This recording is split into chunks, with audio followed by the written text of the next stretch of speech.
Etiquette Made Easy by Edward Squier. Preface. The politest man of whom history has record was a Norwegian. A stranger in a town of Norway asked a passing native the way to a certain address. The native raised his hat, bowed, and said, "Sir, I am very sorry, but I do not know." The stranger passed on. A few minutes later he heard the sound of someone running behind him. He faced about and recognized the native, who came, halted, and after a few deep breaths said, while bowing with uplifted hat, "Sir, after leaving you I met my brother-in-law, and I regret to tell you, sir, that he also does not know." In spite of this story with its Norwegian hero, first place is usually given to the French in matters of politeness. There is an old story that illustrates with remarkable precision the national traits of French, English, and German. This has to do with the manner of lighting a cigar. The Frenchman strikes a match, offers the flame to his companions, then makes a light for himself. The Englishman lights his own cigar first, and then offers the match to his companions. The German lights his own cigar, then throws the match away. The brief recital contains something deeper than mere humor in its analysis of national characteristics. The consideration of the Frenchman for others is indeed the essential basis for all true courtesy. Genuine politeness has its root always in a very real regard for the feelings of others. The ancient proverb declares that cleanliness is next to godliness. In fact, so far as concerns casual associations, cleanliness is the more important. We have ordinarily nothing to do with the morals of those whom we encounter for a few fugitive moments, but the most fleeting companionship with a dirty person is offensive, while a perfect cleanliness is always pleasing in its effect. As a matter of fundamental courtesy toward others, we are required to keep ourselves clean. Such cleanliness may be excellent as a hygienic measure, but one most eminent physician has declared that bathing is not essential to health, and he offers in proof of his assertion the great number of old persons there are in the world. But those aged unwashed would be repulsive in refined society. Their condition would distress others. Quite involuntarily they would thus be guilty of discourtesy. The principle of consideration for others that exalts cleanliness as a virtue is the principle that actually fashions all the essential forms of politeness. At a decent dinner table one must not smack his lips, or make loud noises in taking soup from the spoon, for the simple reason that such behavior will annoy others. Often a sympathetic person, absolutely untaught in the niceties of etiquette, will do the right thing by a natural instinct of kindliness, where another individual of polite breeding will do the wrong from sheer lack of that fellow-feeling which gives understanding. Nevertheless, while the noblest courtesy must spring always from the heart, common convenience has settled on definite methods of deportment for various occasions. Ignorance of these details as to proper conduct is not a matter to be condemned, but one to be regretted, because a person thus ignorant, no matter how kindly his intention, must often disturb others by failure to do the expected thing in the expected way. In other words, he lacks knowledge of what are termed the proprieties. It is with the intention of offering assistance to those finding themselves in doubt as to the nicety of deportment that this book has been prepared. It is arranged with the contents in alphabetical order, so that the topics are self-indexed. In addition to the bulk of information set forth in the following pages, there needs only one direction of importance. This is based on the ancient saying, "When in Rome, do as the Romans do." Practically every community has its local customs, and these are always to be respected. There is nothing more snobbish than criticism by a stranger of social forms that are well established. It is always his duty to respect them and to observe them. Otherwise he displays that lack of consideration for others which is the root of all rudeness. One sympathetically disposed towards his fellows who avails himself of the information of this book may rest confident in the assurance that he is indeed the possessor of good manners. End of preface. Chapter 1. At Homes, of Etiquette Made Easy. The afternoon tea is perhaps the most popular of social functions, and deservedly so, since it is essentially of the utmost simplicity. yet may be expanded into a most elaborate social affair. In the original simple form, the hostess merely welcomes her guests as they come to her on her regular day at home, in the drawing room, and there offers them a cup of tea, served by herself, and light refreshments, sandwiches and cakes, and the like. The next development in the tea is in the nature of a small afternoon reception or at home. For this occasion, the hostess issues invitations a week in advance. A visiting card serves the purpose with a line written below the name, Wednesday, June 4th, from 4 until 7 o'clock. If there is to be a guest of honor, an additional line may indicate the fact, to meet. The procedure for the hostess at a function of this sort is more formal. It is usual to have the refreshments in the dining room, though they should not be of an elaborate character. The teapot is placed at one end of the table and presided over by some friend, since the obligations of the hostess prevent her rendering this hospital service in person. The third stage of the afternoon tea has come to take the place of the old-time reception, though it bears merely the designation "at home." The requisite invitations must be sent out any time from a week to a fortnight before the date set. For these, an engraved form is essential. They are printed on heavy white Bristol board of the quality described for dinner invitations, and enclosed in a single envelope. They may be issued in the name of the hostess alone, or in the names of a hostess and her daughter or daughters, or in the names of husband and wife, though this last is a very modern innovation. The following will serve as a model. Mrs. James French Putnam, at home, April the 7th, from 4 until 7 o'clock. 208 Flag Avenue. If the husband joins with the wife in issuing the invitations, the only change is in the first line, Mr. and Mrs. James French Putnam. Where a daughter is to receive with her mother, the girl's name appears just below that of the matron, Mrs. James French Putnam, Miss Putnam. Where there are two or more daughters thus associated with the mother, they are included under one title, thus, Mrs. James French Putnam, the Mrs. Putnam. When a younger sister is to appear at her debut, her name in full is given a line after those of her mother and elder sister. Mrs. James French Putnam, Miss Putnam, Miss Helen Louise Putnam. In the event of a guest of honor, the invitation may emphasize the presence of this personage by a special engraved announcement at the head of the invitation, to meet. The remainder of the invitation will follow any of the forms indicated above, or the announcement may appear in one engraved line at the foot of the invitation, to meet.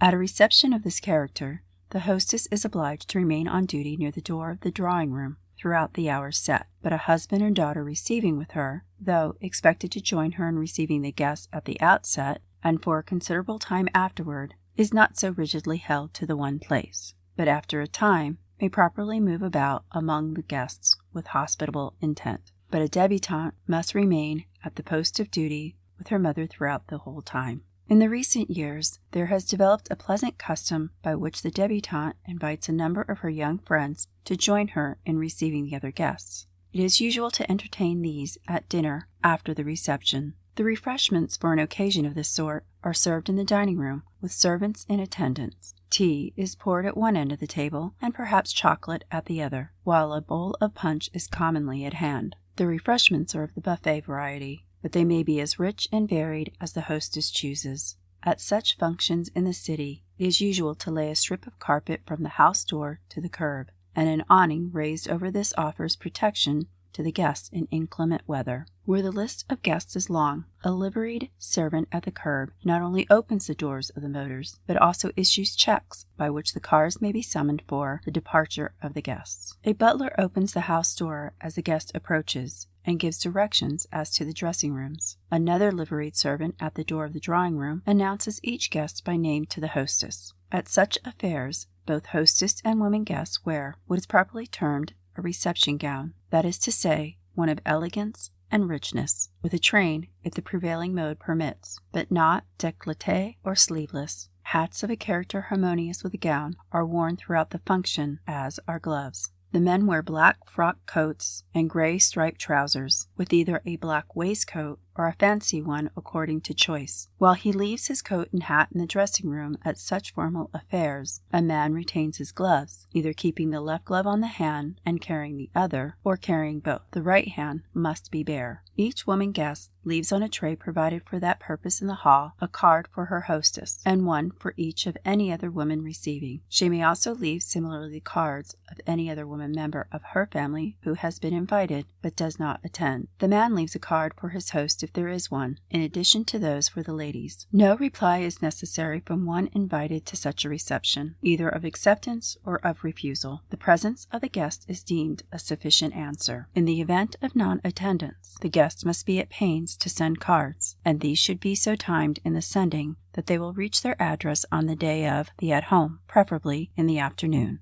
At crowded affairs, the guest displays good manners, as well as good sense by making the stay short. 20 minutes is a sufficient time, and departure should not be delayed much beyond a half hour. It is better not to say farewell to the hostess, unless the going should be at a time when few guests remain, and she is obviously at leisure. The punctilious guest will make a point of arriving neither too early nor too late. Between 4:30 and 6 is recommended. The formal evening reception is less popular than in former days, but it still prevails to a limited extent. The procedure throughout is substantially the same as for that of the afternoon reception. The wording of the invitation is identical, with the single exception, the time specified. The line that indicated the hours from 4 until 7 o'clock must be changed to read from 9 until 11 o'clock, or it may be properly stated, if one's taste so indicates, after 9 o'clock. While for the evening reception all other formal details are the same as for an afternoon affair. The costumes of the guests, both men and women, are changed as befits the change in hours. The men are scrupulous in the exactitude of their evening garb: swallow tail, white linen, and white cravat, and white waistcoat, and patent leather shoes, while the women array themselves in their handsomest evening gowns, décolleté and sleeveless, and display the richest of their jewels. End of Chapter 1. Chapter 2. Bachelor Hosts. Etiquette Made Easy. When a bachelor entertains, either in the afternoon or evening, he follows in a general way the procedure indicated for receptions under the heading At Homes. If the affair is to be elaborate, he may use engraved invitations. Mr. Hartley Fane Treadwell requests the pleasure of company on Wednesday afternoon, November the 1st, from 4 until 7 o'clock, 9 East 3rd Street. A word or two at the bottom on the left may indicate any special entertainment, such as music. But there are certain proprieties to be observed that are peculiar to the bachelor. For example, he is not permitted to use a visiting card with a line written on it for less formal invitations. Instead, he must write a note in the first person, or he may give the invitation orally. The invitations should be issued a week or a little less before the appointed time. There is one other requirement of vital importance. The bachelor must always have a chaperone present for any gathering that includes both sexes, and she must be invited by note or orally, even in cases where the formal engraved invitations are employed. The chaperone pours tea, and on occasions when the guests are seated at table, she is given the place on the host's right, unless there is a guest of honor, when she is given the position on his left. The other women guests must take their departure at the same time as the chaperone, unless they prefer an earlier hour. The presence of the chaperone at such entertainments makes it unnecessary for the unmarried girl to provide one for herself. The chaperone should be a married woman, and her husband must be included among the invited guests. When a bachelor wishes to issue engraved invitations for a formal dinner party or luncheon, he uses the forms provided respectively in the chapters entitled Dinners and Luncheons. The directions as to breakfasts also will be found appropriate in a general way, as set forth in the special chapter. A bachelor should always be punctilious in calling on a chaperone shortly after any affair at which she has officiated, in order to tender his grateful appreciation of her services in his behalf. End of Chapter 2. Chapter 3. Balls. of Etiquette Made Easy. The invitations for a formal ball are engraved on a sheet similar to that used for dinner parties, but, like the dinner invitations, they may also be written by the hostess. In sending these invitations by mail, only one envelope is used when the invitation is written out, but the engraved form is enclosed first in an unsealed envelope with merely the name of the guest on the cover. This is put in a second envelope, which is sealed and has both the name and address written on it for posting.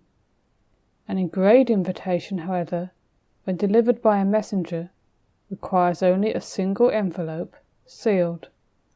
These invitations must be sent out not less than 10 days before the date of the ball, and they may be issued 3 weeks before the appointed time.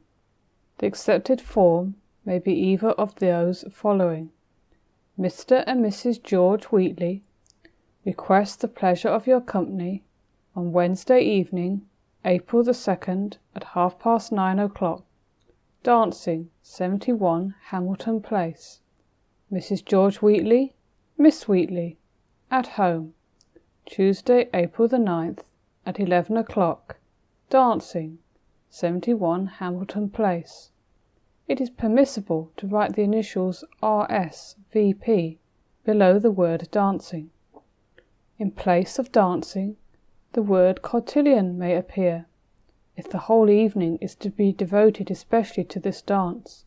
So, too, the words bal poudre may be substituted for dancing, if the affair is to be a costume ball, or any other form of entertainment may be similarly indicated. The form used in accepting or declining such an invitation follows exactly the wording given in a later chapter in connection with dinner invitations. It is the duty of the hostess to greet her guests as at a dinner party, and a daughter or daughters may assist her in her hospitable duties, but such assistance is not required of them. The host also may join his wife in receiving, and may make himself socially useful by various attentions to the guests. But such action on his part is discretionary, except that in the case of a woman guest of particular importance, he should take her in to supper if this is served at tables.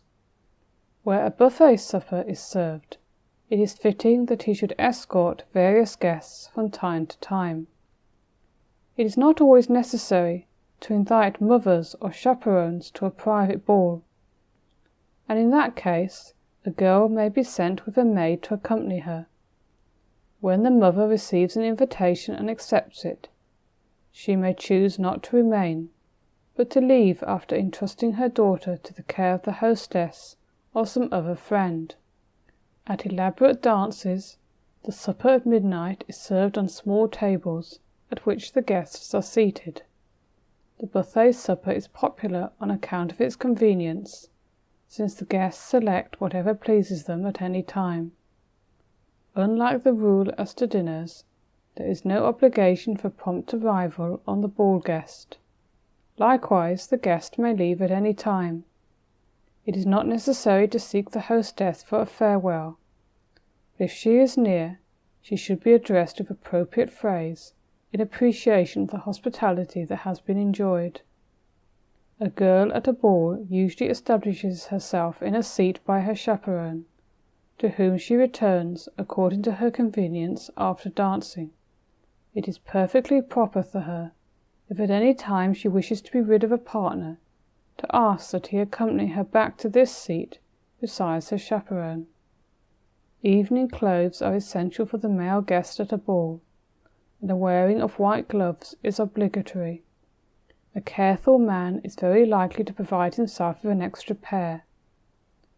At informal dances, ungloved men often cover the hand with a handkerchief to avoid any risk of soiling a partner's bodice. If a man serves as escort for a woman, or for a girl and her chaperone, it is part of his duty to provide a carriage to and fro. The ball dress for women is usually the most elegant their taste and means will contrive. It is always décolleté and commonly sleeveless. End of Chapter 3. Chapter 4. Breakfasts of Etiquette Made Easy.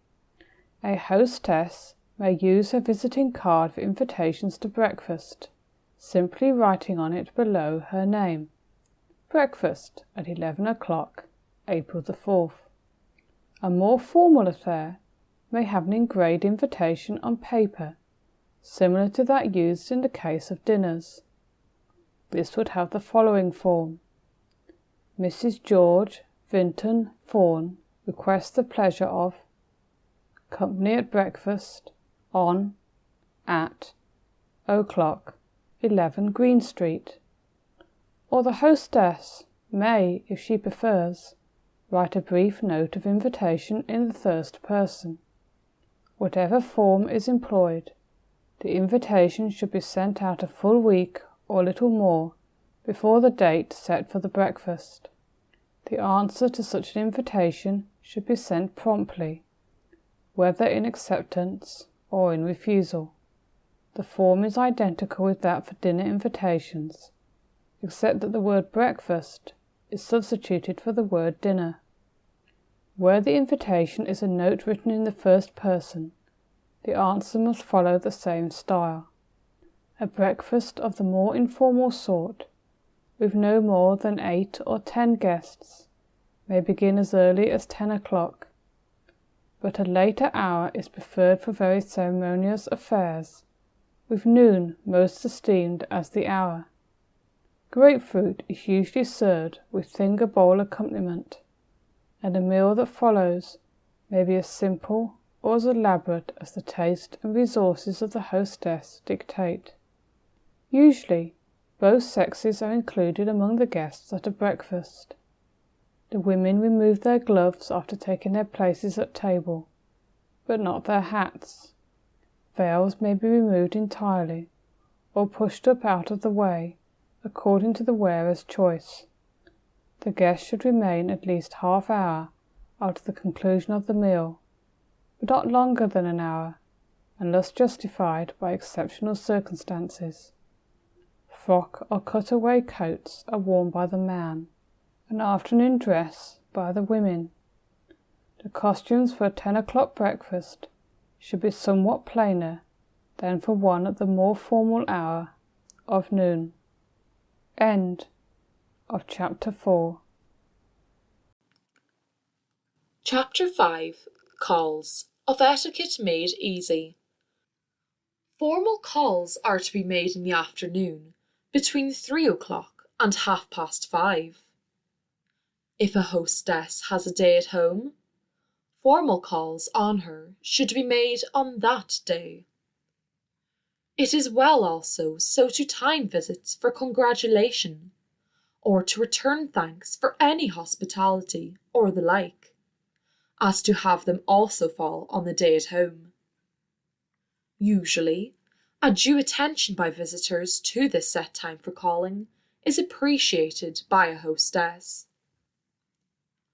While the formal hours for calls are in the afternoon, as indicated above, the time varies in different neighbourhoods. Evening calls are common in the country, necessarily as a matter of convenience. And, while in the city women pay no formal calls on Sunday, these are permitted in smaller places. Ordinarily, too, there is licence in the country as to the length even of formal calls, which may be extended without impropriety far beyond the limit of 15 or 20 minutes, which is well established in the city. A new resident or visitor in any community should be at pains to get information as to the local usage, and conform to it in all details. It is permissible for men in our country to make social calls in the afternoon on Sunday, or in the evening. The exigencies of business are the excuse for the departure from the stricter form, which still holds in the case of women. The hour of such evening calls in the larger cities is from 8 to 9, but the time is earlier in smaller towns and in the country. In every instance, the local custom is to be followed. Of course, too, men of leisure may pay their calls in the afternoon. New residents in a neighbourhood must await calls from those already established there. In the city, the first calls of the social season should be received by the hostess, who first sends out her at-home cards.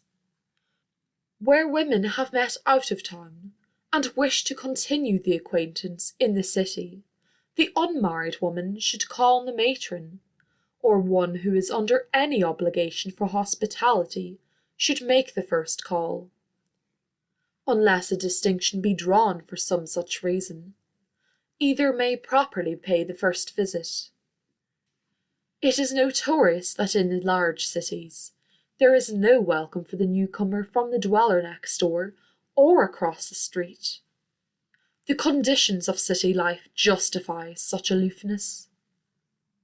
On the other hand, the conditions of life in the smaller places warrant exactly the opposite in the matter of hospitality. It is the recognised duty of the older residents to welcome new arrivals by calling on them promptly, after the strangers have had time to dispose themselves comfortably. There are many varieties of those calls that are imposed by formal courtesy.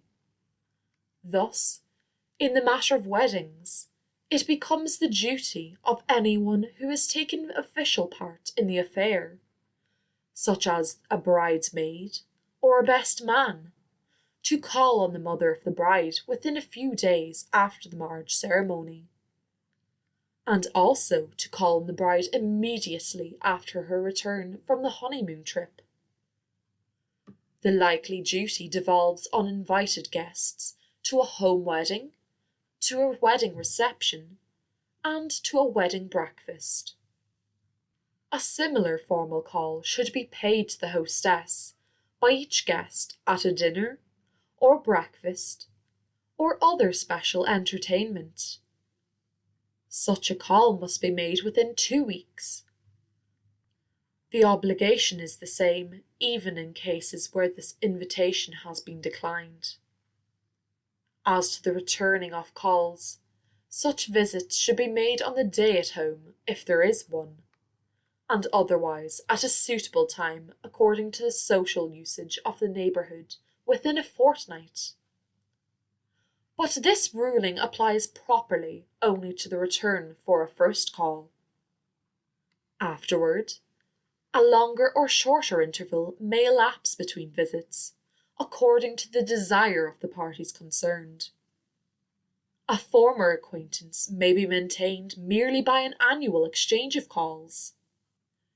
It must be noted, however, that a call in person demands a personal visit in return.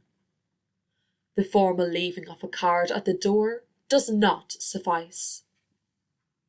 Persons giving up their residence in a community or going on a long journey should send their cards to their full visiting list with the initials PPC, pour prendre congé, for leave-taking. It occurs often that a person wishes to call on a friend in the home of a stranger.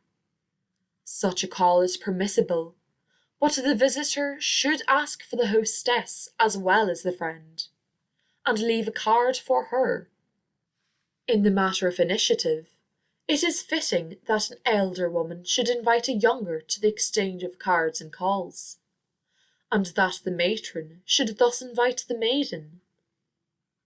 Where there is equality of years or station, the first advance must depend on the personal inclinations of the parties.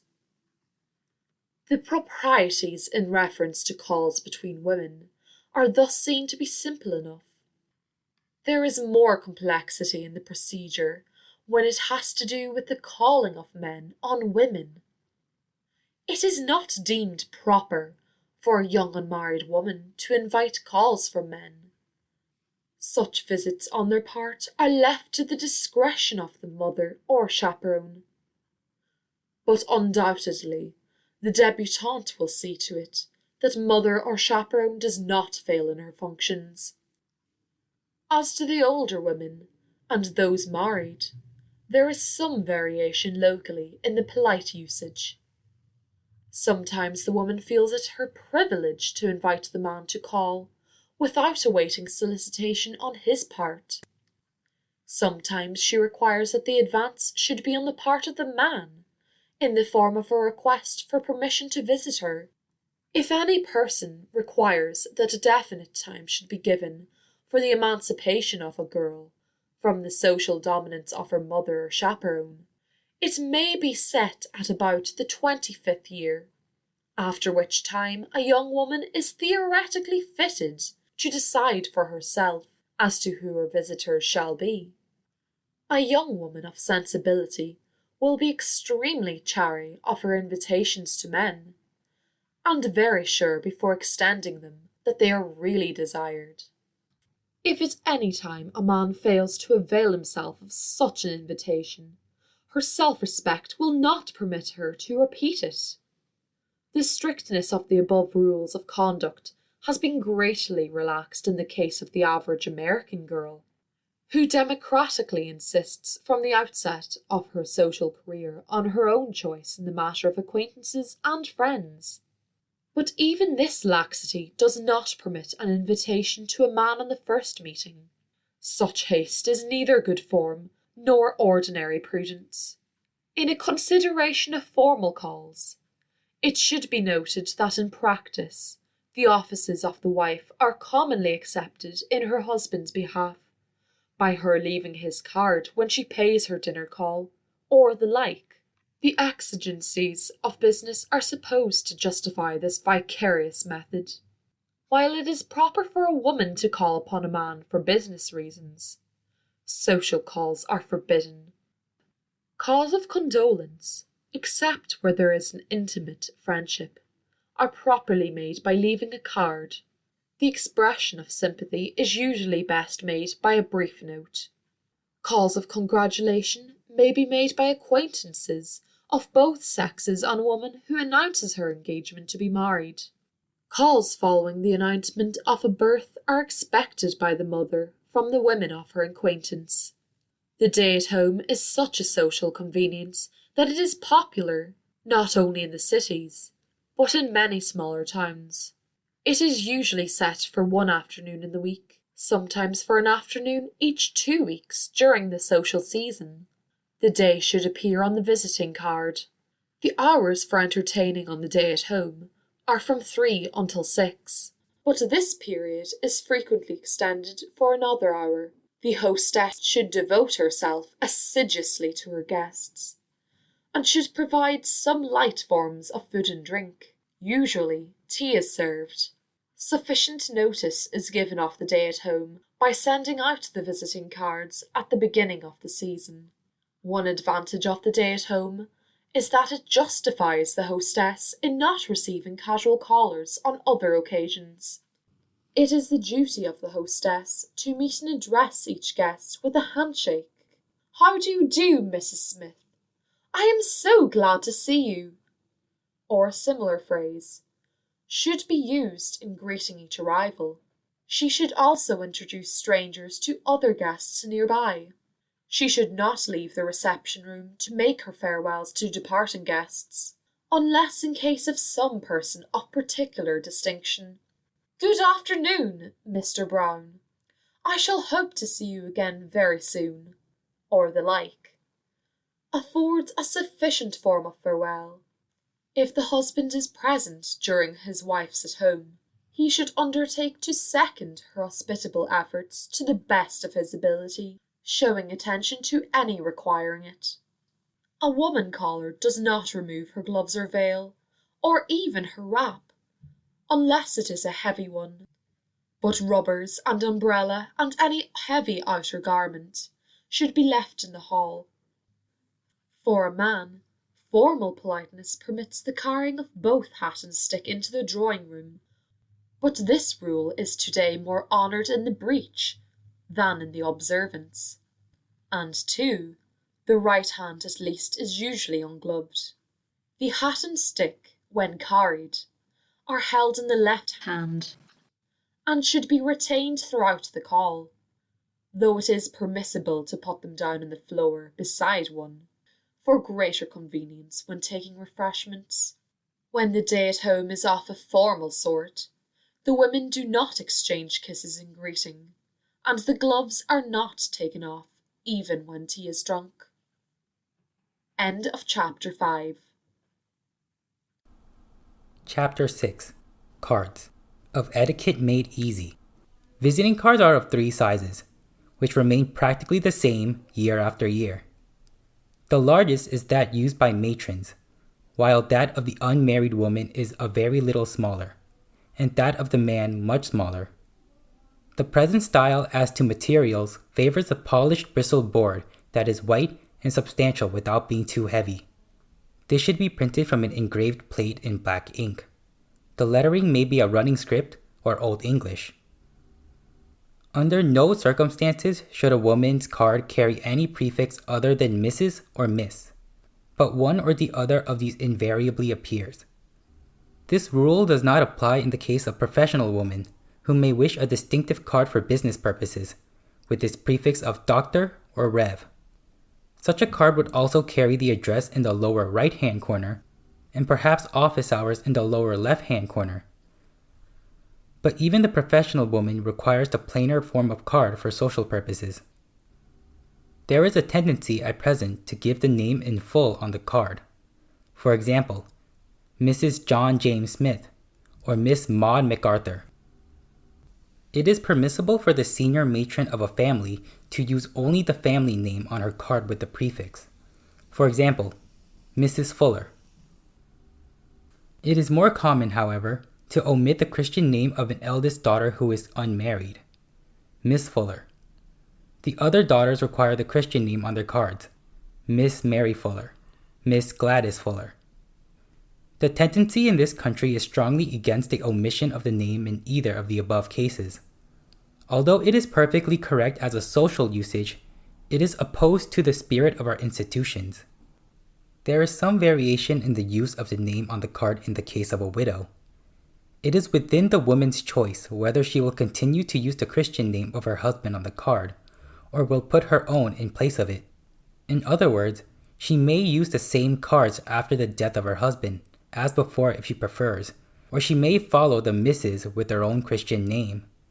A common form today gives the woman's Christian name and the surname to which she was born, and finally the surname of her husband.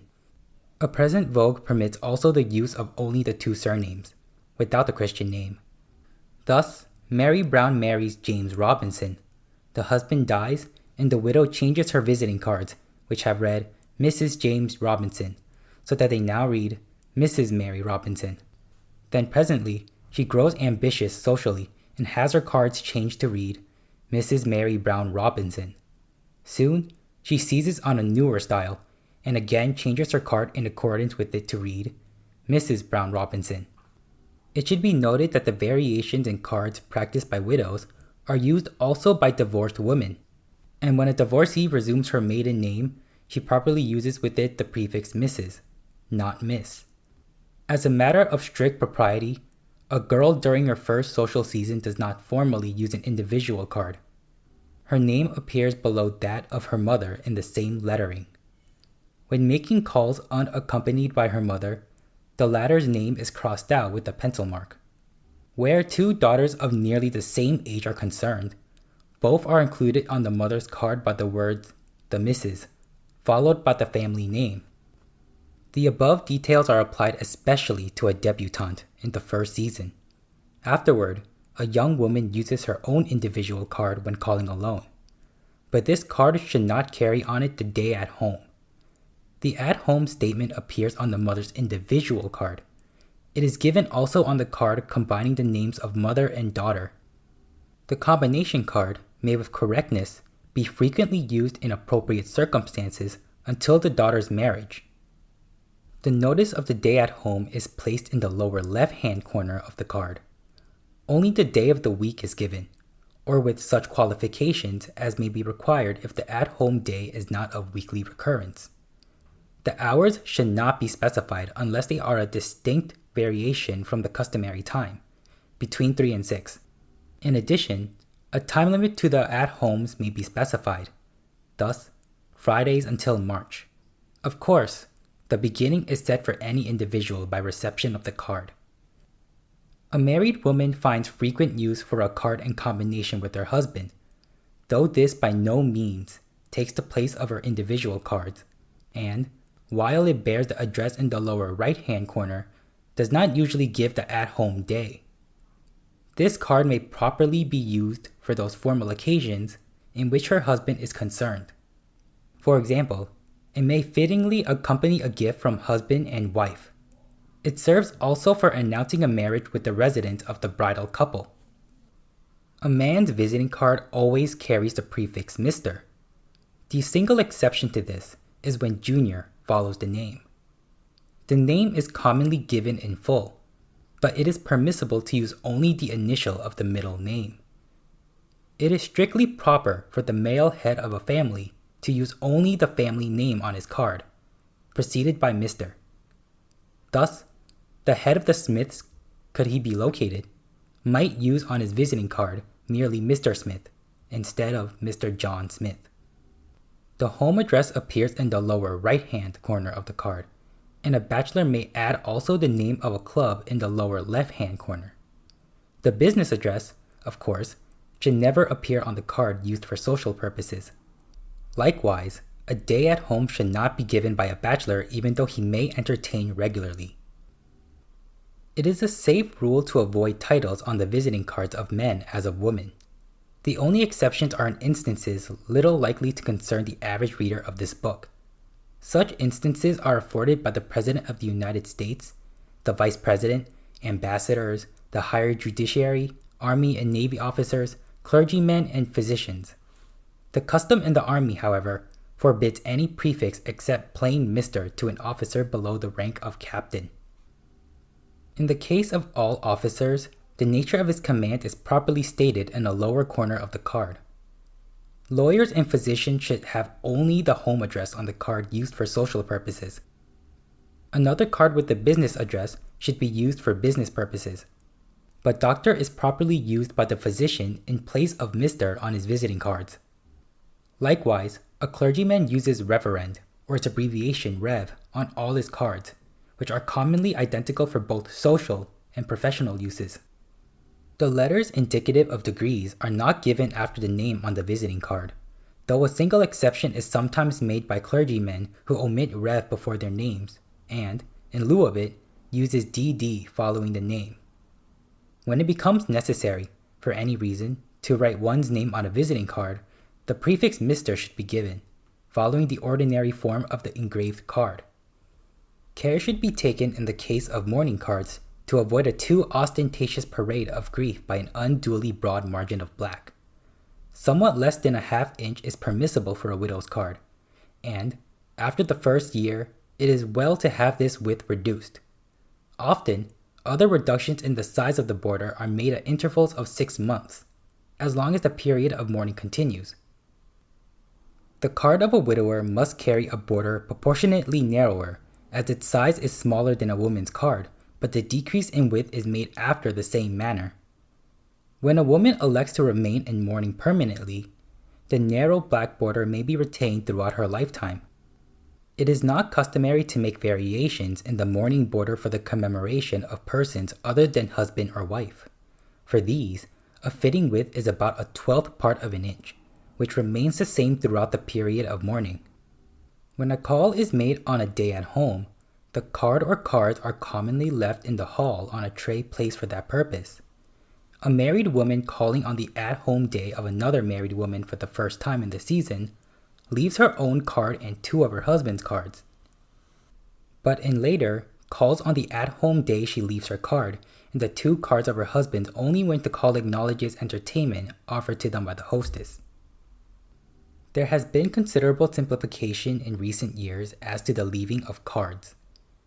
They are no longer weirdly bent in sign of delivery in person, and a smaller number are used. Thus, though the hostess referred to above may have unmarried daughters receiving with her, cards for them need not be left. But the presence of a married daughter or a friend formally assisting in the reception of the guests requires the leaving of a card. A woman leaves no cards for the men of the family where she visits. It is the business of the wife to fulfill her husband's formal social duties by leaving his cards with hers whenever entertainment should be acknowledged. Where two spinsters share a residence, a woman caller, the first time in the season, should leave 2 of her cards, and also, if she is a married woman, 2 of her husband's. So too, a card should be left for a daughter or sister who is hostess of the house, even though she may be unmarried. When an unmarried girl uses her individual card, she should follow the procedure indicated for the matron in the use of hers, or she may use the combination card of her mother and herself, as already described above. A call on a mother and daughter who are out requires the leaving of 2 cards. The same procedure is necessary in the case of a hostess who has a friend staying with her. Likewise, a call made on a friend who is a guest in another's house demands the leaving of 2 cards. This rule applies in the case of a man as well as of a woman. It should be observed that 2 cards are deemed sufficient in most cases. Where, however, the hostess has a guest staying with her and also daughters of her own, 3 cards are to be left. A man wishing to call on a particular woman must be punctilious in leaving cards not only for the particular one in whom he is interested, but also for the mother or chaperone, and still a third for the host. But if a call is made on a woman on her at-home day, no card need be left, unless the call is in acknowledgement of entertainment. In the latter case, a single card is left for the host. It is advisable, however, that in his first call, he should leave a card for convenience in the matter of address. It is permissible on certain occasions to leave visiting cards with a servant at the door, or to send them through the mail or by a messenger instead of making the call in person. Sometimes a woman who is owing a call thus sends her card along with an invitation as for luncheon or dinner. The invitation is considered to justify the merely formal matter of the card. So too, a person receiving an invitation from a hostess who is a stranger must, if the invitation is declined, leave cards within 2 weeks after the date of the entertainment. An invalid may send cards through the post in acknowledgement of calls of inquiry, and a woman in mourning is able to fulfill her obligations in the same manner. Cards are formally left by all who receive invitations to a church wedding, and the requirement is the same for those to whom an announcement of the marriage is sent. Such cards are demanded of men and women both, to be left for the mother of the bride within a fortnight after the ceremony. Cards are left within a proper time after any form of entertainment to which the members of a club are invited, though there may be no other social acquaintances with the hostess. In calls of condolence or inquiry, cards are always left. They may be used also, as hereinbefore stated, to announce a prolonged absence or a change of address. When cards are left in person, they are delivered to the servant at the door. 1 or 2 or 3 are to be left according to the circumstances. The caller should tell the servant the persons for whom the cards are designed. Good taste dictates that calls of inquiry concerning the condition of a sick person should be made in person. Cards should be left at the time of such calls, except in the case of intimates. The cards should not be mailed or sent by messengers. Acknowledgement of cards of condolence are made after a funeral by a large black-edged card of thanks, which should be sent within a month. Such cards are usually merely printed, not engraved. The wording should be of the simplest. Mrs. Jack Robinson returns thanks to, for her kind sympathy. The address of the one sending the card should appear at the bottom. The form is varied according to circumstances. Thus, Mrs. Montgomery James and family, return thanks for your kind sympathy.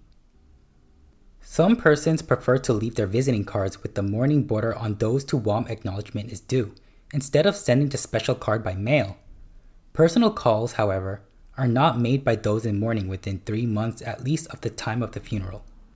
If earlier acknowledgement is to be made, the visiting card with mourning border may be sent by mail within a few weeks. A word of thanks should be written on the card. For example, with grateful appreciation of your sympathy. The use of PPC cards has already been described in the chapter on calls. It should be added that they are convenient when one is leaving on short notice without time to pay in person all calls due. The PPC card involves no duty of acknowledgement on the part of its recipient. A woman temporarily stopping in any place sends cards containing her address to any acquaintances she may have there. Her ordinary visiting card serves the purpose, with a pencil line drawn through the engraved address and the temporary one written above it. But a man, in the same circumstances, makes his calls in person. The newborn infant embarks on its social career by means of the card. The birth of a child is made known to the mother's social list by mailing the mother's card, which has tied to it by a strip of white satin ribbon a card only a quarter as large carrying the full name of the baby. In this case, the prefix Mr. or Miss is omitted, but the date of birth appears in the lower corner. The recipients of these cards are required to call with inquiry as to the health of the senders, and to leave their cards in return. Persons residing at a distance may post their cards of acknowledgement with a penciled phrase of congratulation. End of Chapter 6. Chapter 7 Dinners of Etiquette Made Easy. Formal invitations to dinner should be sent between 5 and 10 days before the date. A hostess may use her own discretion as to whether she will write the invitations by hand or use an engraved form. The wording is the same in either case. Mr. and Mrs. Walter Peck request the pleasure of blank space. Company at dinner on blank space. Evening at blank space. O'clock. 401 Armstrong Street. The engraved form should be printed on a large, heavy piece of Bristol board in Old English or block type, or in script. When the dinner has a guest of honor, notice of the fact may be given by a line across the bottom of the invitation. To meet Captain Arthur Shane, or a special small card may be enclosed with the invitation, on which is engraved a similar phrase.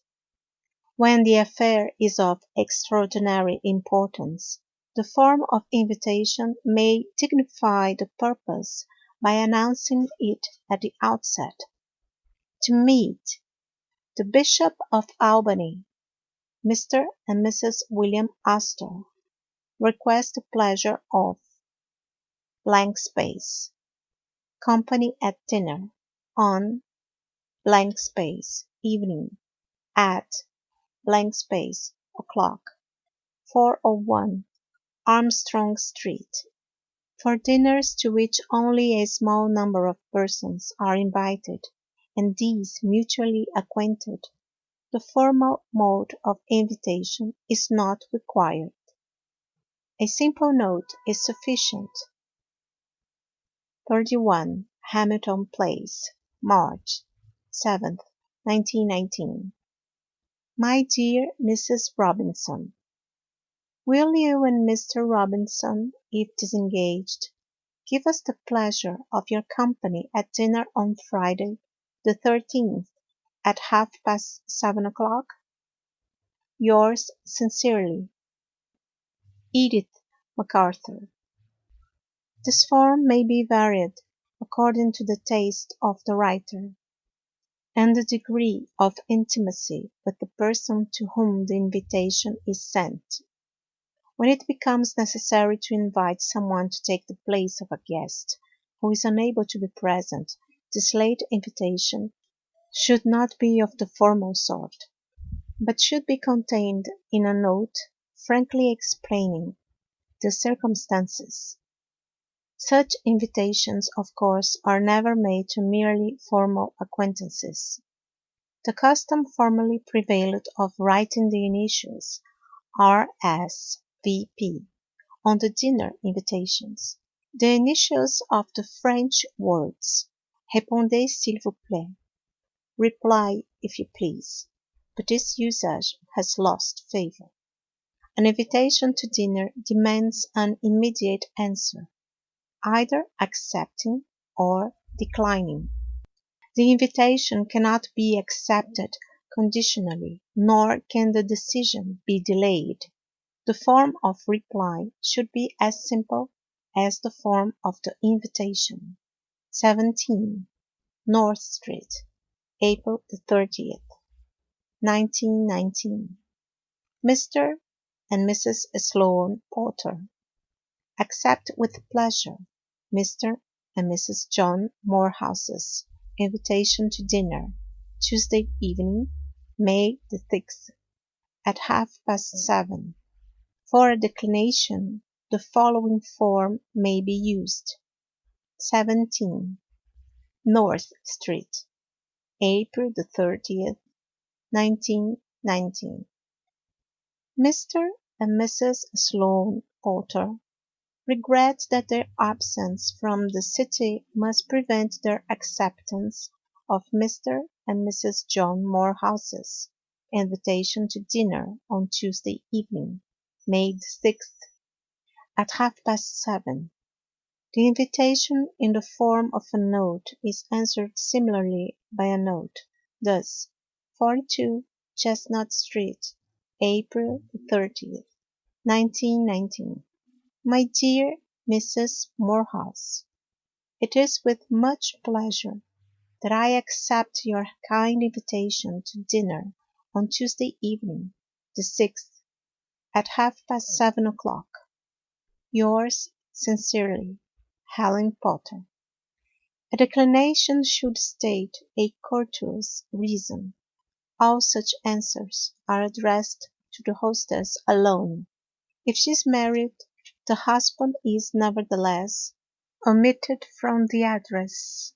The reply to an informal invitation should always be correspondingly informal.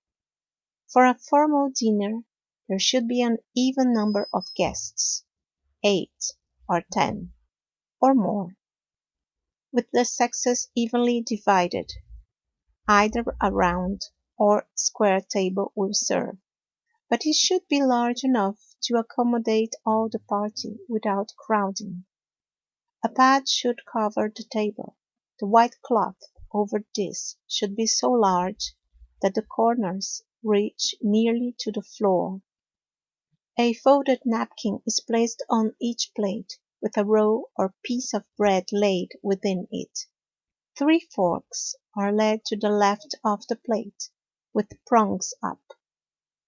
2 steel knives are to the right of the plate, and then a silver knife, the edge of each to the left. A soup spoon follows the silver knife, and then an oyster fork.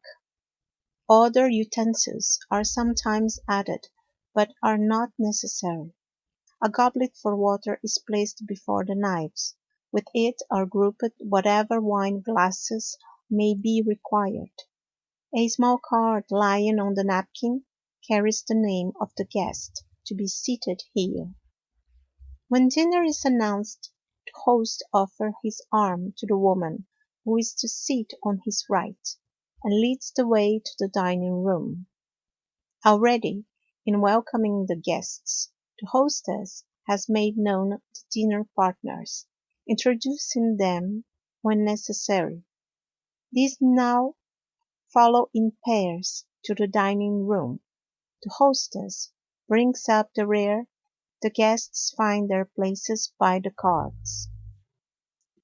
The hostess does not rise in greeting a late arrival, even a woman, but the host does, and sees to the sitting of the laggard.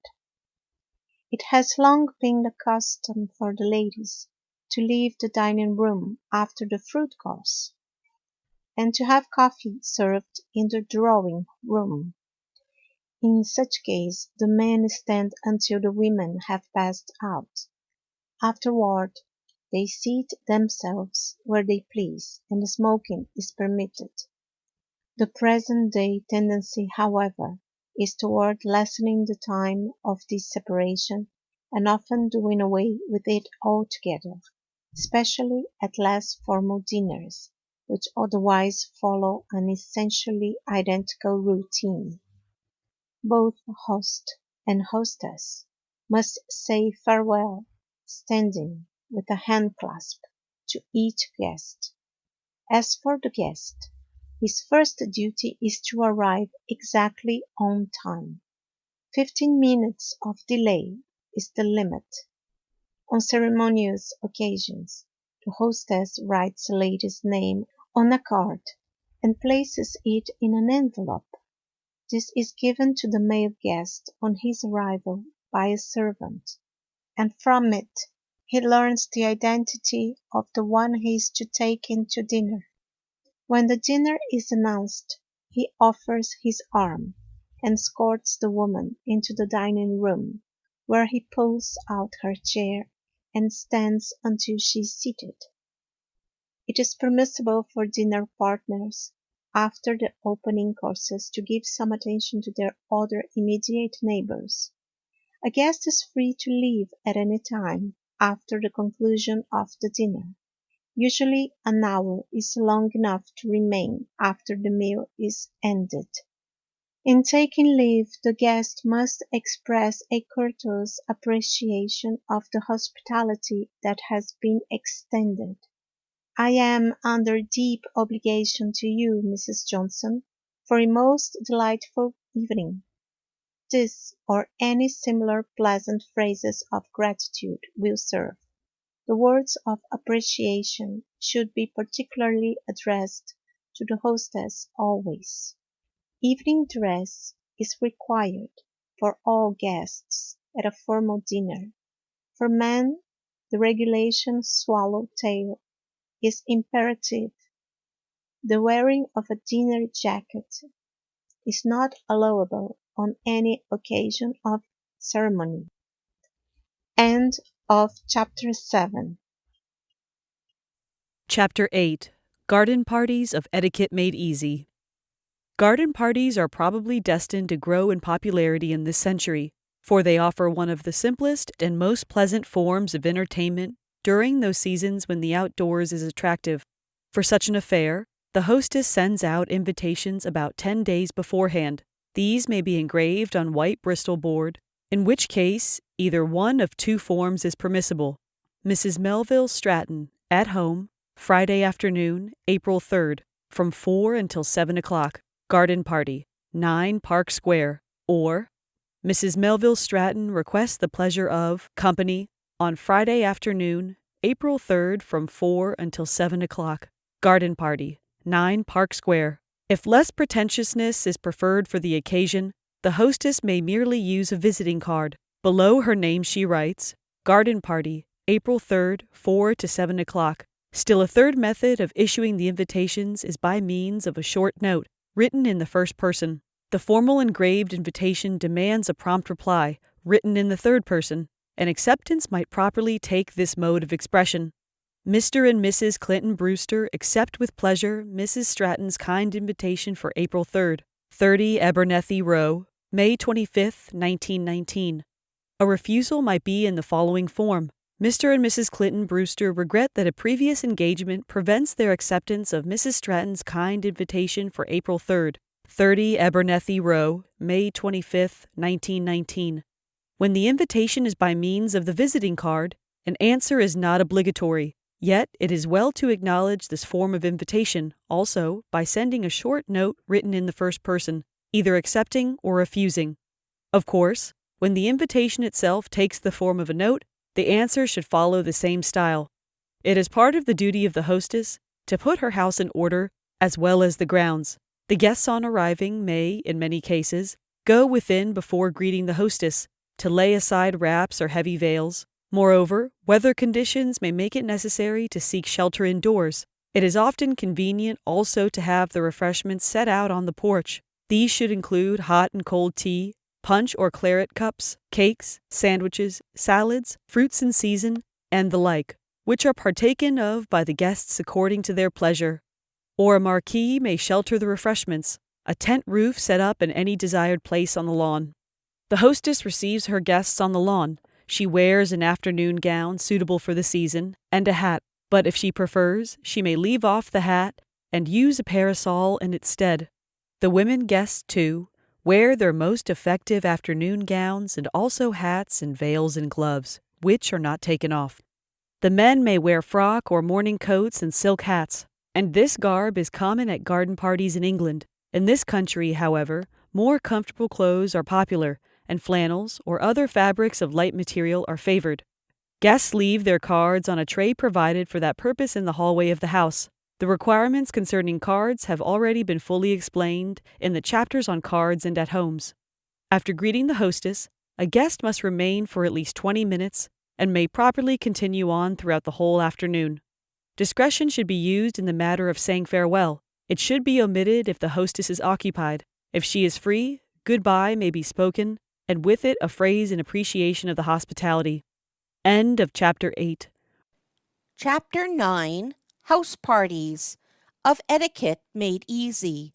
The house party is made up of any number of guests, from half a dozen to a score, and may be merely for a few days or for any desired length of time. But whatever is to be the length of the guest's stay, it should be specifically stated in the invitation. It is a common saying that an invitation that sets no time for the visit is no invitation at all, and the saying is quite true. So in writing her invitation, a hostess mentions the exact day for the guest's arrival, and, as well, the exact day of departure. The invitation is always a note written in the first person. The following may serve as an illustration. The Oaks, Hyde Park, April 10th, 1919. Dear Mrs. Ashland, I should be delighted to have you come to us for the next weekend, and I hope that there is no previous engagement to prevent your giving us this pleasure. The best train for you to take from the city is the one leaving at 3 in the afternoon. Mr. Lawrence will meet this at the station here on Friday. In eager anticipation of your visit, believe me, cordially yours, Ella Lawrence. The guest's answer to the invitation must be of the promptest, whether it accepts or rejects the proposal of a visit. It should, of course, be written in the first person. The wording is a matter for the individual taste, and the form following is offered merely as a suggestion. 47 Tremont Street, New York, April 11th, 1919. Dear Mrs. Lawrence, I am more than pleased than I can tell you to receive your kind invitation, since there is nothing to prevent my acceptance of it. I shall take the 3 o'clock train on Friday afternoon for Hyde Park, and I am looking forward very eagerly to being with you so soon. Yours sincerely, Roberta Ashland. The declination of the invitation should contain some fitting expression of regret and an explanation as to the causes that render an acceptance impossible. It is imperative that a girl should be met at the station by her host in person, or, if convenient, preferably by the hostess, or perhaps by both. But this attention is not obligatory in the case of a married couple, or with a bachelor guest. But these two should be met at the station by a servant, if not by the host, and duly conveyed to the house where they are to be entertained. The guest on arrival should be welcomed at the entrance by the hostess, if she has not been to the station, and after the greeting she escorts the guest, if this is a woman, to the chamber she is to occupy, and there leaves her to freshen herself after the journey. When the luggage is brought in, a competent maid will unpack it and distribute the contents through the drawers of the bureau and in the closet, and render such other services as may be required. A less competent maid can at least unstrap the luggage, remove trays, and help in the disposal of the contents. In the case of a man, after being greeted by his hostess, he is conducted to his room by the host. The wardrobe requirements for the visitor at a house party are regulated by the probable nature of the entertainment that will be provided, by the season of the year, and by the particular social status of the host. No hard and fast rule can be given. Thus, where a woman visits a country house for a few days in the summer, she needs no larger wardrobe than can be carried in the tiniest of trunks, suitcase, and hat box. The hat used for traveling will serve her also on occasion during the visit, but she will need in addition a sport hat for tramping or outdoor games and another hat of sufficient elegance for wear at a lawn party or wherever more elaborate dress is necessary. The frock should follow the lines thus indicated, and there should be a sufficiency of dainty waists and footgear besides the inevitable décolleté gowns for evening wear. For the man, also, evening clothes are essential, and he should be provided with flannels, besides the business suit in which he travels. For winter, the change in season would demand a corresponding change in the manner of dress, especially for out of doors. The hostess plans sufficient entertainment for her guests, but if she is discreet, she does not plan too many things. It is customary to leave the mornings to the devices of the guests, to be occupied by them according to their individual pleasure. Where a morning start is required on some expedition, such as a picnic, the hostess is likely to leave the evening free from any special entertainment. It is the duty of the guest to conform to the habits of the household. If the party assembles together for breakfast, he or she must make one of the number, though the hour may be too early or too late for personal convenience. Likewise, the guest should accept such disposal of his or her time as the hostess may choose to make, even when the preference would be quite otherwise. The tactful hostess, of course, studies the likes and dislikes of her guests, and seeks to reconcile her hospitality so far as possible to their prejudices. It is customary to give tips on leaving a house party to those servants with whom the guest has been brought more closely in contact. The maid who has attended to the room should receive $1 from the visitor for a few days. The butler, if there is one, should receive $1.50. The amount for the chauffeur should be regulated to some extent by his personal service in the guest's behalf. Where there has been none, $1 is sufficient.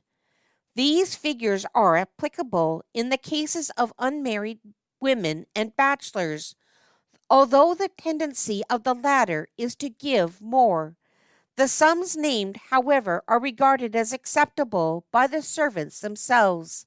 Naturally, they enjoy the lavish, even prodigal tips given by certain persons of wealth who are more ostentatious than discreet. Such indiscretions, however, need not set up a false standard for other guests. In the case of a husband and wife, the tips to maid and butler, etc., should be increased.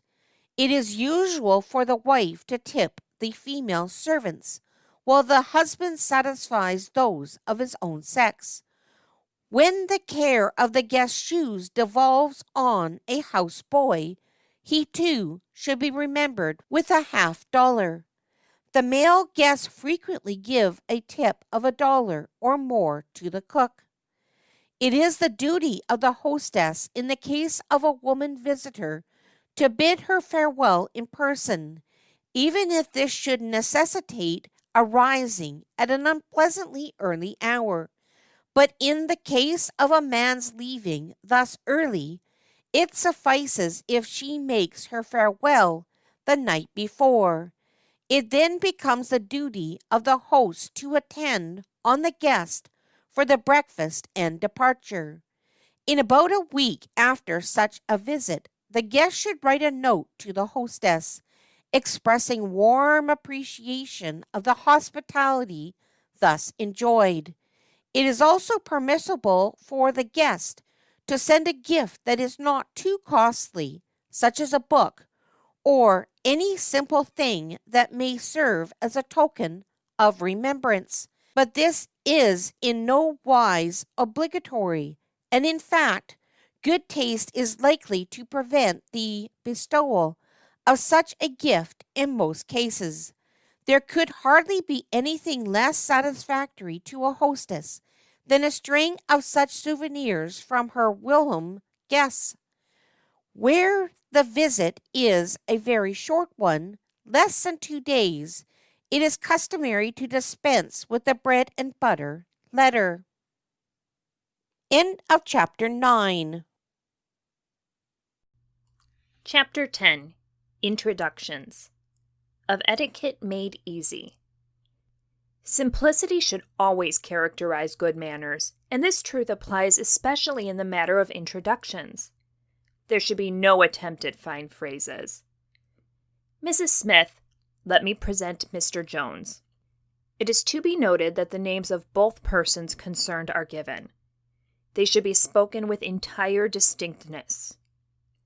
In this form, a man is presented to a woman, and this is the rule to be generally observed.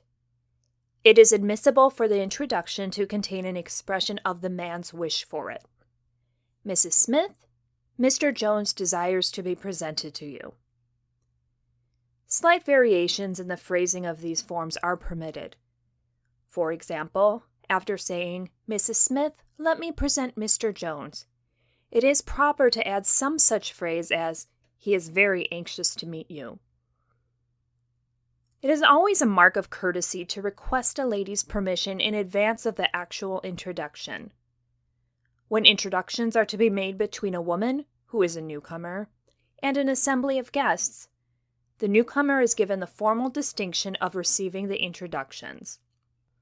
Miss Brown, let me present Mrs. Robinson, Miss Robinson, Miss Helen Robinson, Mr. Jones, Mr. Truesdale. Often, the form of introduction is curtailed, especially when the company is numerous. In such case, merely the names are spoken, that of the stranger having first place. Miss Brown, Mrs. Robinson, Miss Robinson, Miss Helen Robinson, Mr. Jones, Mr. Truesdale. Care must be taken to remember that the person to whom the introduction is made has the place of honor. It is on this account that the rule of proper procedure requires the presentation of a man to a woman, and always the presentation of the inferior to the superior, although the distinction is usually purely theoretical. For example, an unmarried woman should be presented to a matron. So, the younger person should be presented to his or her elders. The ordinary person should be presented to the person of distinction.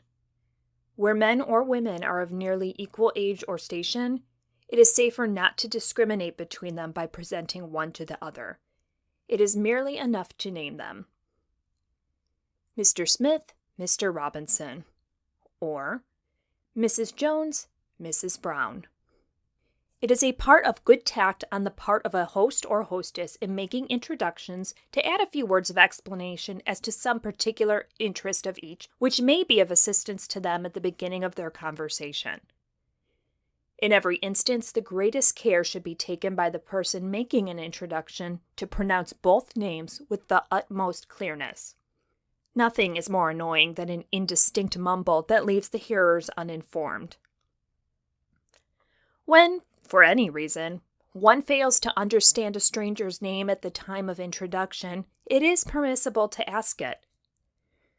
Pardon me, but I did not understand the name. There are some variations that should be noted as to the manner of acknowledging an introduction.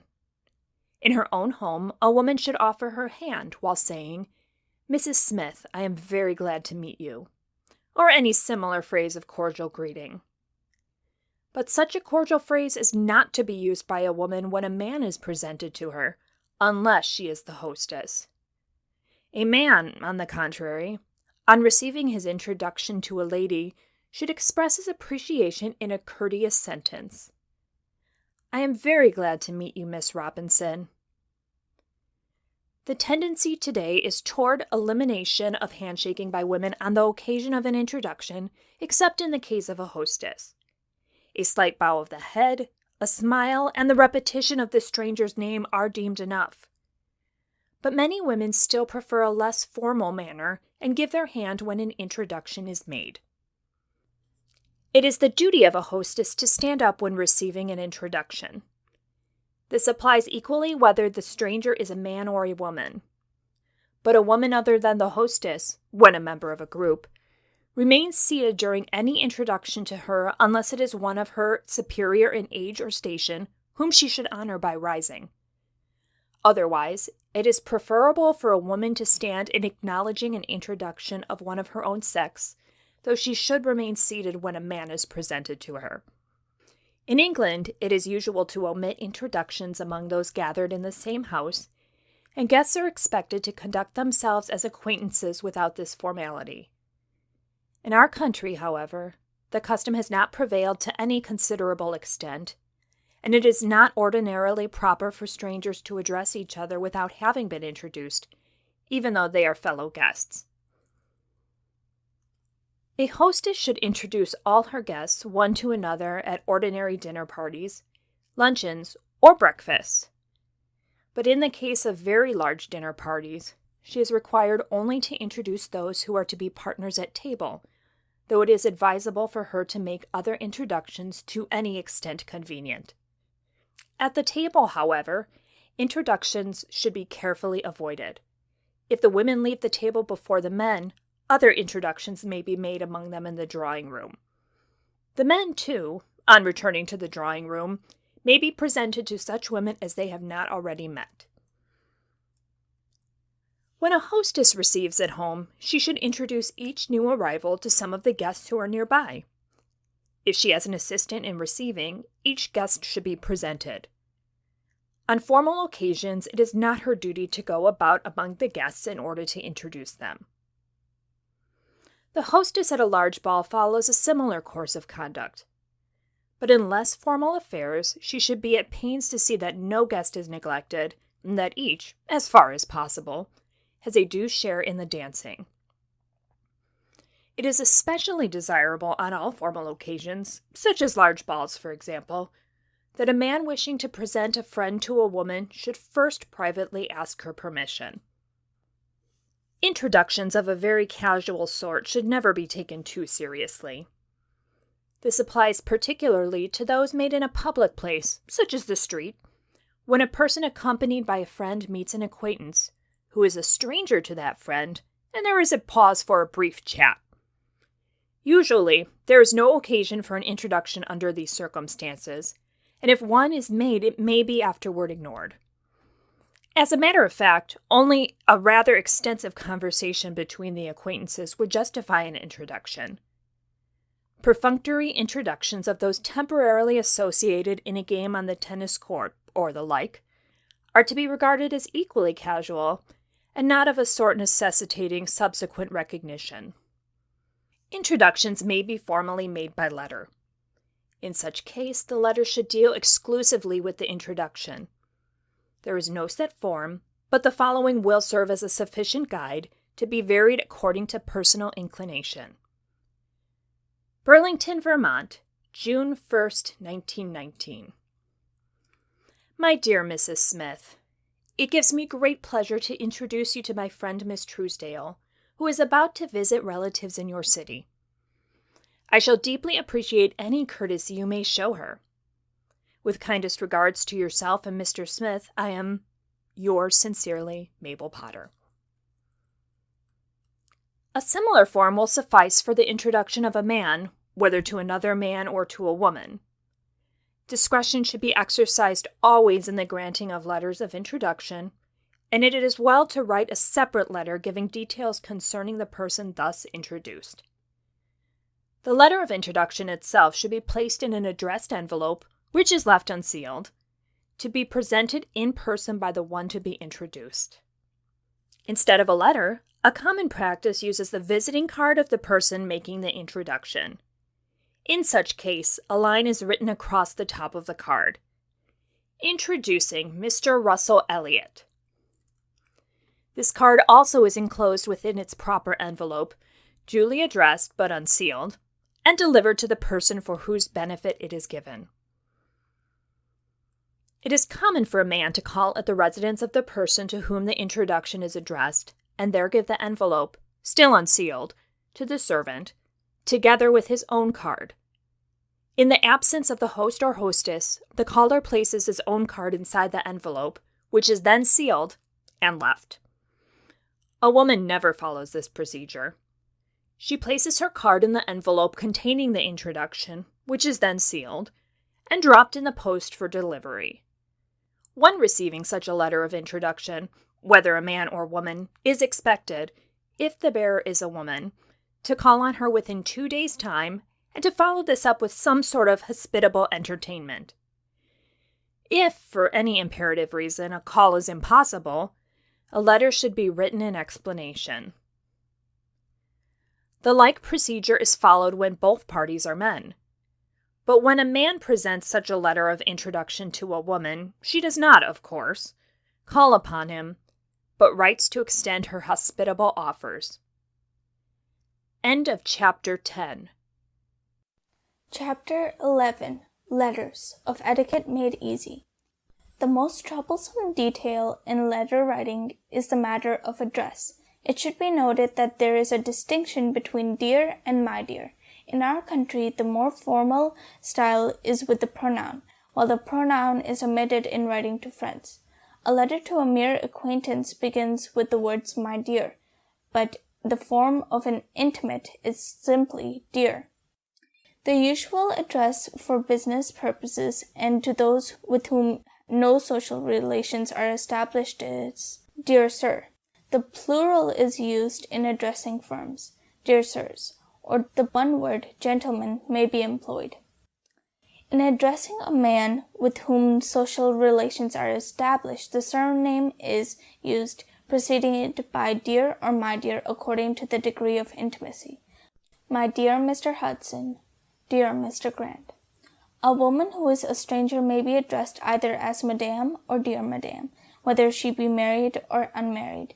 The form dear Miss is to be avoided under all circumstances. For the woman with whom the writer is formally acquainted, the address is my dear Mrs. if she is married, or my dear Miss if she is unmarried. When the person is a friend, she should be addressed dear Mrs. if she is a married woman, and dear Miss if she is unmarried. The full name should be signed to formal letters. The married woman should use her own Christian name, not her husband's, with the Mrs. prefixed. But in business communications to strangers, she may very properly give her husband's name with the prefix Mrs. below her usual signature and enclosed in parentheses. Similarly, for the sake of clearness, a business letter by an unmarried woman may have Miss in parentheses before the name. Envelopes should be addressed to the recipient with the full name and necessary prefix, Mr., Mrs., or Miss. The Mr., however, should be omitted if S is written after the name. The English custom limits the use of Esquire to those who are technically gentlemen. For example, S is replaced after the name in addressing a barrister, but it must not be used in writing to a tradesman, who is given only the prefix Mr. The prefix Mr. is used when junior or senior is indicated after the name by an abbreviation. In such case, Esq must never be written. It must be noted also that in the case of addresses, as with cards to which attention has already been given, the husband's title must not be given to the wife. Mrs. Colonel, Mrs. Doctor, Mrs. Professor, and the like are barbarisms, which are not tolerated in America or England. The Germans, however, use them. The phrase before the signature to a letter varies according to the circumstances, and especially according to the individual taste. Thus, in concluding a very formal communication, it is quite proper to use the old-fashioned wording, I am, my dear madam, your obedient servant. An ordinary convenient form that covers a wide field is, I remain, yours sincerely, or yours faithfully, or yours cordially. Writing I remain on one line, and yours, etc., on the line before. Thus, I remain, yours sincerely. Yours truly or very truly yours is best reserved for business communications. Yours respectfully is applicable for business communications and also for letters addressed to superiors, and for use generally as a rather meaningless style. Men of exalted position are commonly addressed as sir without any qualifying word, and the form ending is I have, sir, the honor to remain your most obedient servant, your etc., forming a separate line. A letter to a social sort would begin, My dear Mr. President. The like would suffice for the Vice President, except for a letter of social character, when he should be addressed by name, My dear Mr.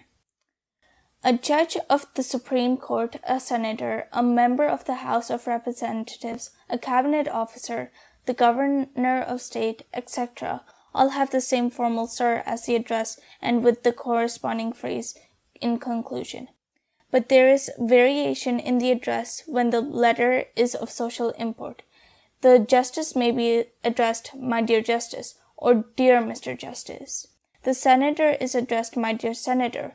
The representative of Congress is addressed, My dear Mr. On the envelope, the forms are respectfully Mr. Justice, Senator, Honorable for the Congressman. The social letter to a cabinet officer addresses him by name, My dear, and has the envelope Honorable preceding the name and his official designation following it. The governor is usually addressed, My dear Governor, and the envelope should have the title preceding the name. In all cases except that of the President, the conclusion of a social letter is simple forms such as I remain, yours very sincerely. The mayor is addressed either as Sir or Your Honor in formal communications, and as My dear Mayor in social correspondence. The envelope properly gives him a full designation, His Honor the Mayor of. The name follows, written on a lower line. The form of address is the same for both official and social letters in the case of a Roman Catholic archbishop. Most Reverend and Dear Sir. The conclusion should run, I have the honor to remain your obedient servant, your, etc., being written on the lower line. The envelope carries the Most Reverend Archbishop of. All letters to a cardinal begin with Your Eminence. The conclusion is the same as to an archbishop. The envelope reads His Eminence Cardinal. For a Roman Catholic bishop, all letters begin Right Reverend and Dear Sir. The conclusion is that used for the preceding prelates. On the envelope, the Right Reverend Bishop of. A Protestant bishop also is addressed to Right Reverend and Dear Sir officially, but a social letter begins My Dear Bishop. The conclusion may take the form given of a Roman Catholic dignitaries, but for social letters it is sufficient to write I remain yours sincerely. The envelope reads the Right Reverend Bishop of. Both priests and Protestant clergymen are officially addressed Reverend and Dear Sir, but in a social letter the beginning is Dear Father in case of a priest, while the Protestant minister is addressed as Dear Mr. or Dear Doctor if he has such a title. The conclusion for either need to be no more than I remain yours very sincerely. The envelope bears the Reverend. The possession of degrees may be indicated by writing the proper initials after the name. Where the clergyman has the degree of doctor, this sometimes is used as an abbreviation preceding the name, the Reverend Doctor. End of Chapter 11. Chapter 12, Luncheons, of Etiquette Made Easy. The etiquette for a luncheon is essentially the same as that for a breakfast, which has already been described. But for the luncheon at present enjoys a popularity that is distinctive in one respect. It serves conveniently very often as a function wholly for the entertainment of feminine guests. The usual hour for a luncheon is from 1 to 2 o'clock. The invitations, unless the affair is to be quite informal, should be sent out 10 days before the date set. As in the case of breakfast, the invitation may be sent on a visiting card, writing below the name, Luncheon at 1 o'clock, April the 4th. For an especially formal affair, the invitation should be engraved on square white cards of large size, similar to those employed for dinner invitations. Mr. George Vinton Thorne requests the pleasure of company at luncheon on at o'clock 11 Green Street. A note written in the first person may convey the invitation, if the hostess prefers this manner. The acceptance or refusal of an invitation may be in the third person, following the examples given in the chapter on dinners, or it may be written as a note in the first person. In either case, the method used in the invitation itself must govern the style of the reply. At the more formal luncheon, the menu may be elaborate, with oysters, bouillon, fish, and other courses following to any desired extent. But care must be taken always that the general character of the viands served must not be over substantial. The meal must be of distinctively lighter sort as compared with dinner. The women guests usually wear their most effective frocks. Wraps are left in the cloakroom provided, or, if this is lacking, in the hall. The hats are not removed, but the veil is either pushed up out of the way or removed, according to the wearer's pleasure. The gloves are taken off after arrival at table, and left in the lap, covered by the napkin. A guest should remain for at least half an hour after the completion of the meal, and from this minimum of time up to an hour, or perhaps a little longer, according to the particular circumstances. The farewell of each guest should, of course, contain some phrase expressing appreciation of the hospitality enjoyed. End of Chapter 12. Chapter 13, Mourning, of Etiquette Made Easy. There is room for so much variety in the expression of personal tastes as to the matter of mourning that hard and fast rules are of doubtful value. There is, however, some degree of exactness as to the dress suitable for widows, although, even in this connection, individual choice and the changes of fashion exert their influence to the display of differing modes. The widow's mourning may be divided into 3 periods, termed respectively first, second, and third.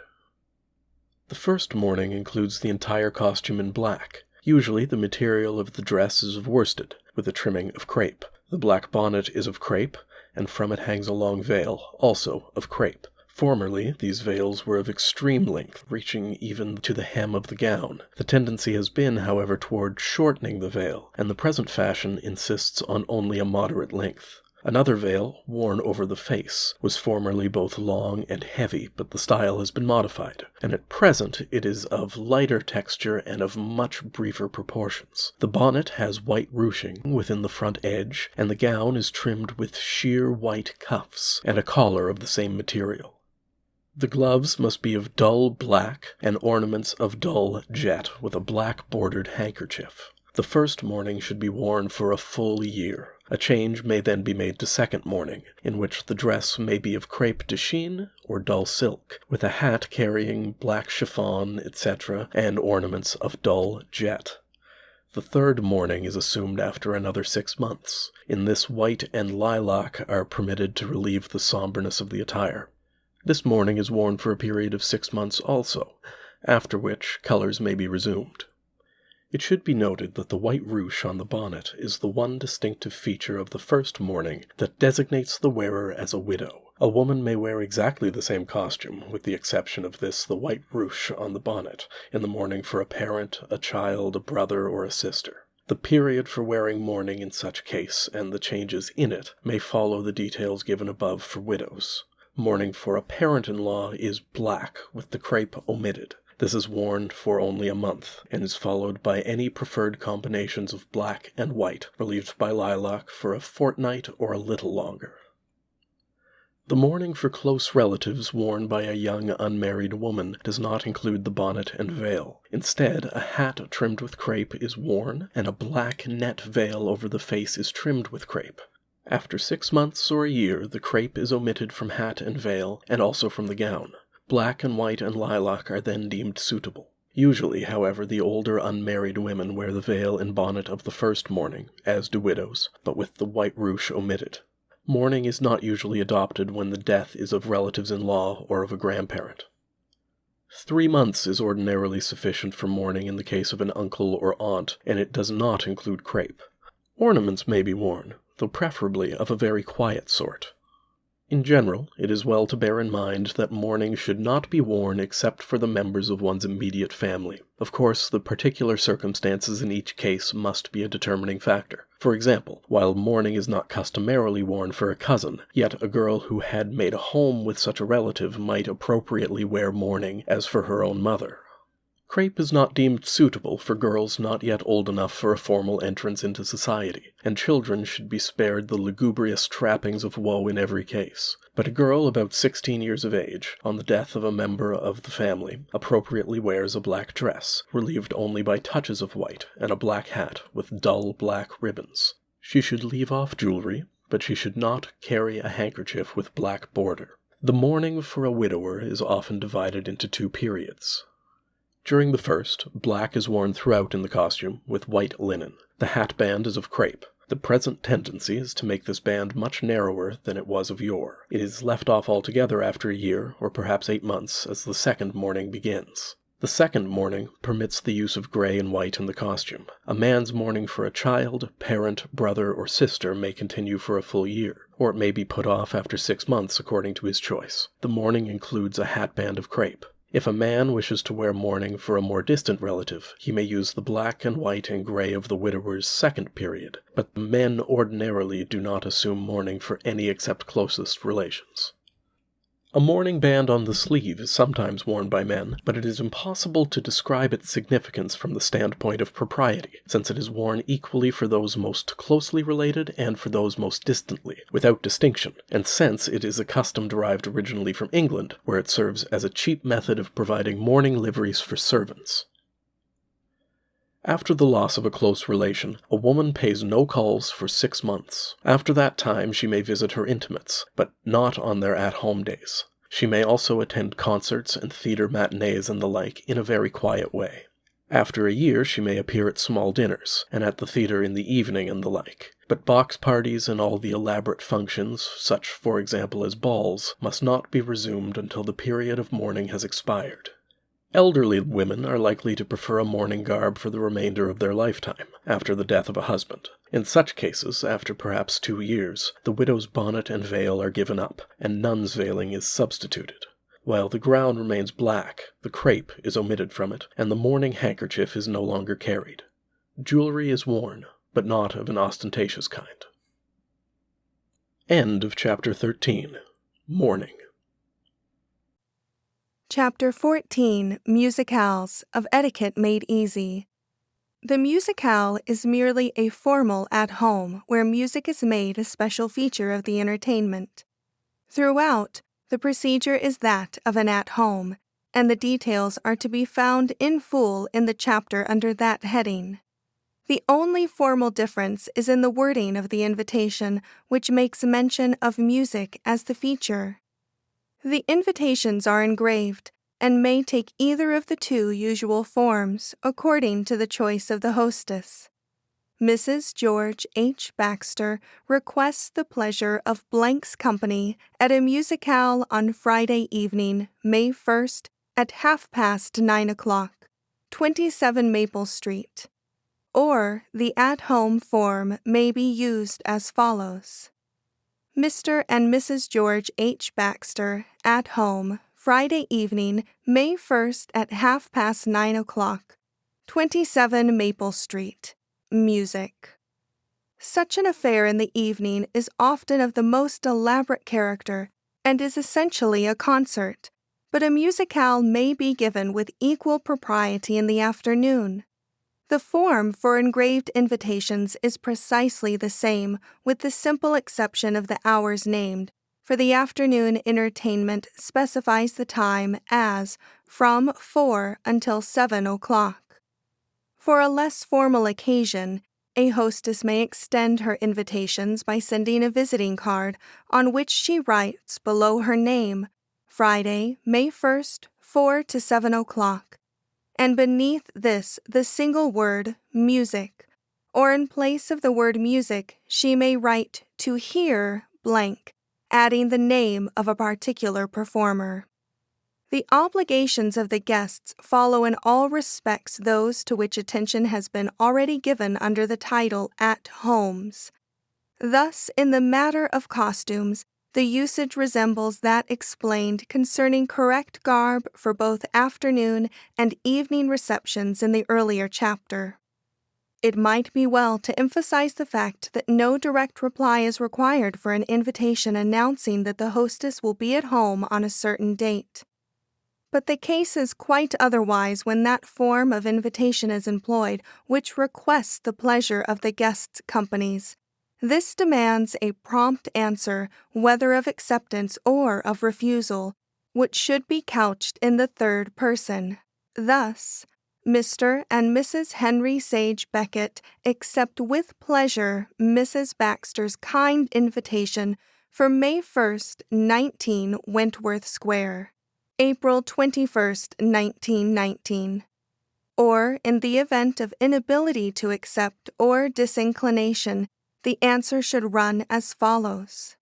Mr. and Mrs. Henry Sage Beckett regret that a previous engagement prevents their acceptance of Mrs. Baxter's kind invitation for May 1st, 19 Wentworth Square, April 21st, 1919. End of Chapter 14. Chapter 15, Opera, of Etiquette Made Easy. A sufficient form for an invitation to an opera party will be found in the chapter on the theater, which needs only a verbal change to specify the particular performance at the opera instead of at the playhouse. In general, also, the procedure suited to attendance at the theater is to be followed in connection with the opera, but there are certain differences that should be regarded. The dress for the opera is more formal than for the theater, generally speaking.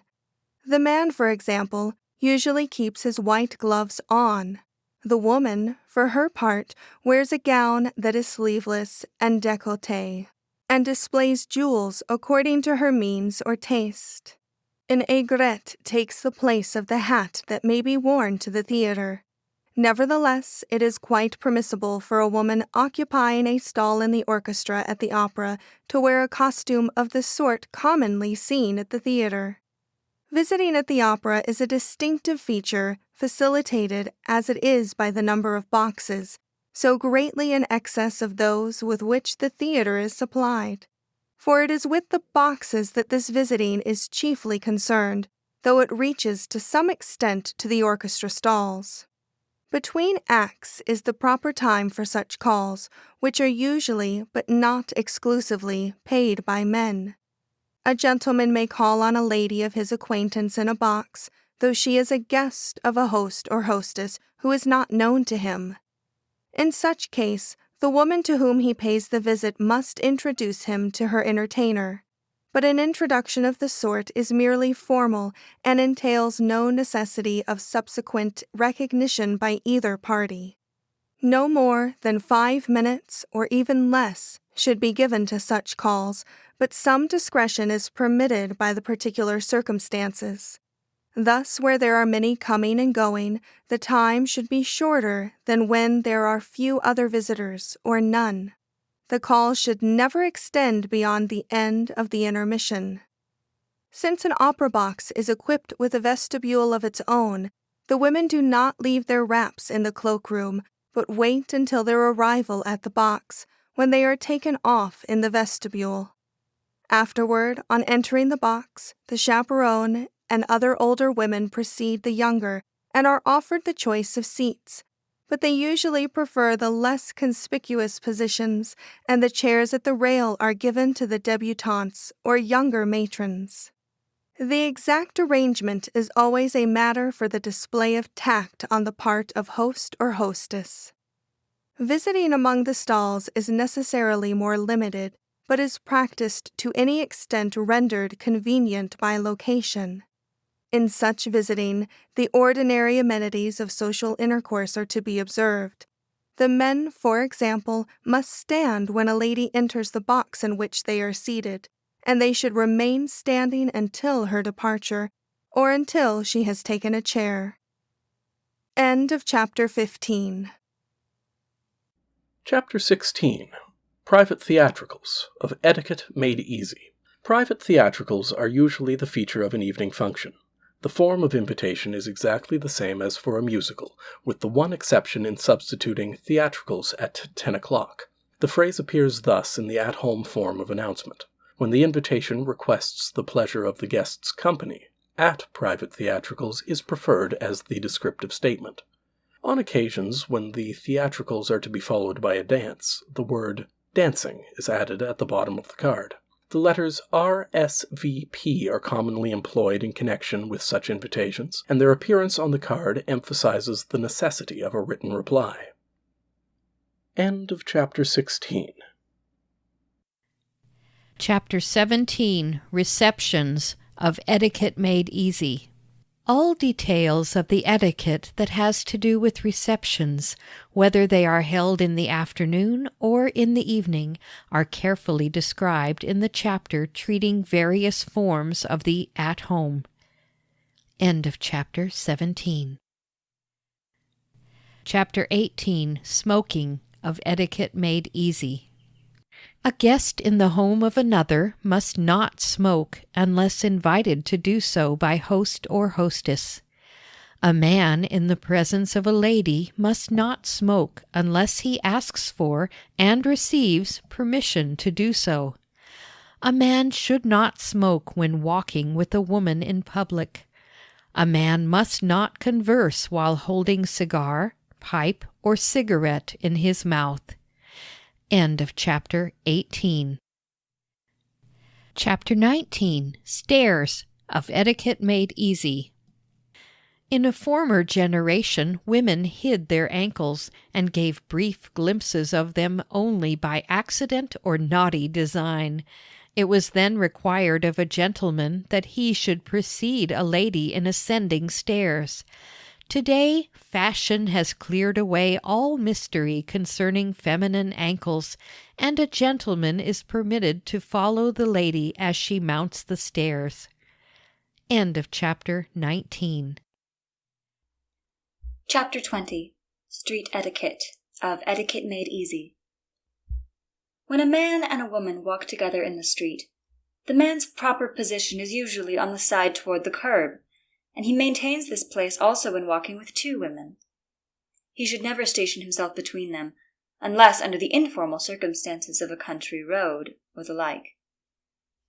In the daytime, a man does not offer a woman his arm when they walk together, though of course he should give her the support of his hand under her elbow when such assistance is obviously required, as in mounting the steps of a car.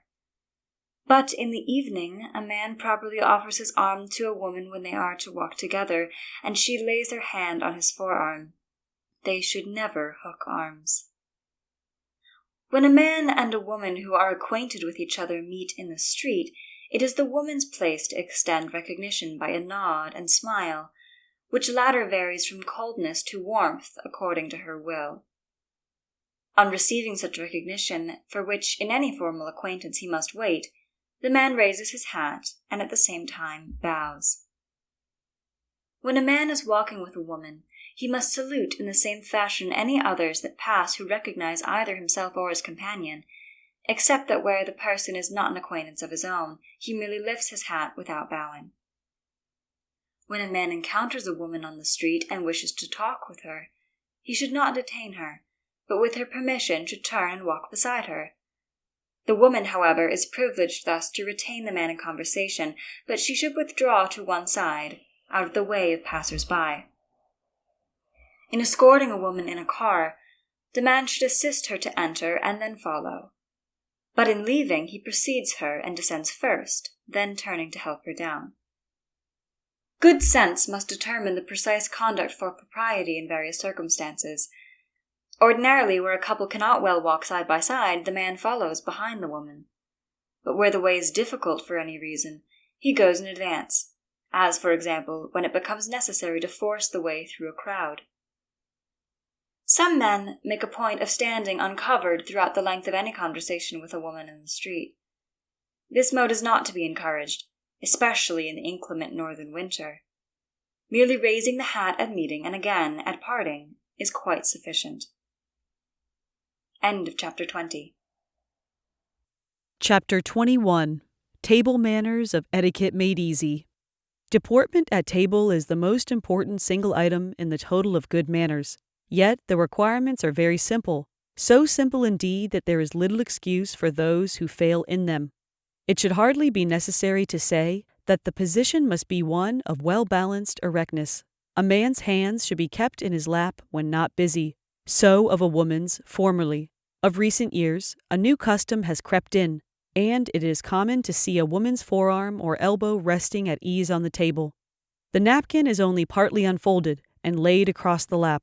In the case of a woman, it covers her gloves, which she has taken off on seating herself. At the end of the meal, the crumpled napkin is laid beside the plate, but when making an extended stay with friends, the napkin is folded if the host and hostess fold theirs in preparation for use at another meal. The knife is employed only for cutting purposes, being held in the right hand. It is afterward put down, while the fork is transferred to the right hand for passing food to the mouth. When not in use, both knife and fork are left on the plate. They should not be held in the hands or laid down on the table. They are to remain on the plate, also if it is sent for another helping. When eating is ended, knife and fork are laid together on the plate, parallel, points to the center, and the fork tines down. The fork should be used throughout with the tines downward. It is only used spoon fashion for small vegetables such as peas. The fork, rather than a spoon, should be used for eating ices, melons, and the like. It is used to fold lettuce and other salad leaves, which must not be cut with a knife. The knife is used only for cutting, and is afterward laid down on the plate. Beverages in glasses or cups are tested by sipping from a spoon, which is then laid down. Afterward, one drinks directly from the container. The spoon must never be allowed to stand in a cup or glass. For taking soup, the spoon is pushed forward, not drawn toward one. The soup plate is never tipped. The liquid must be taken into the mouth from the side of the spoon, never from the end. Boiled eggs are properly eaten with a spoon, of course, as are jellies, custards, and the like.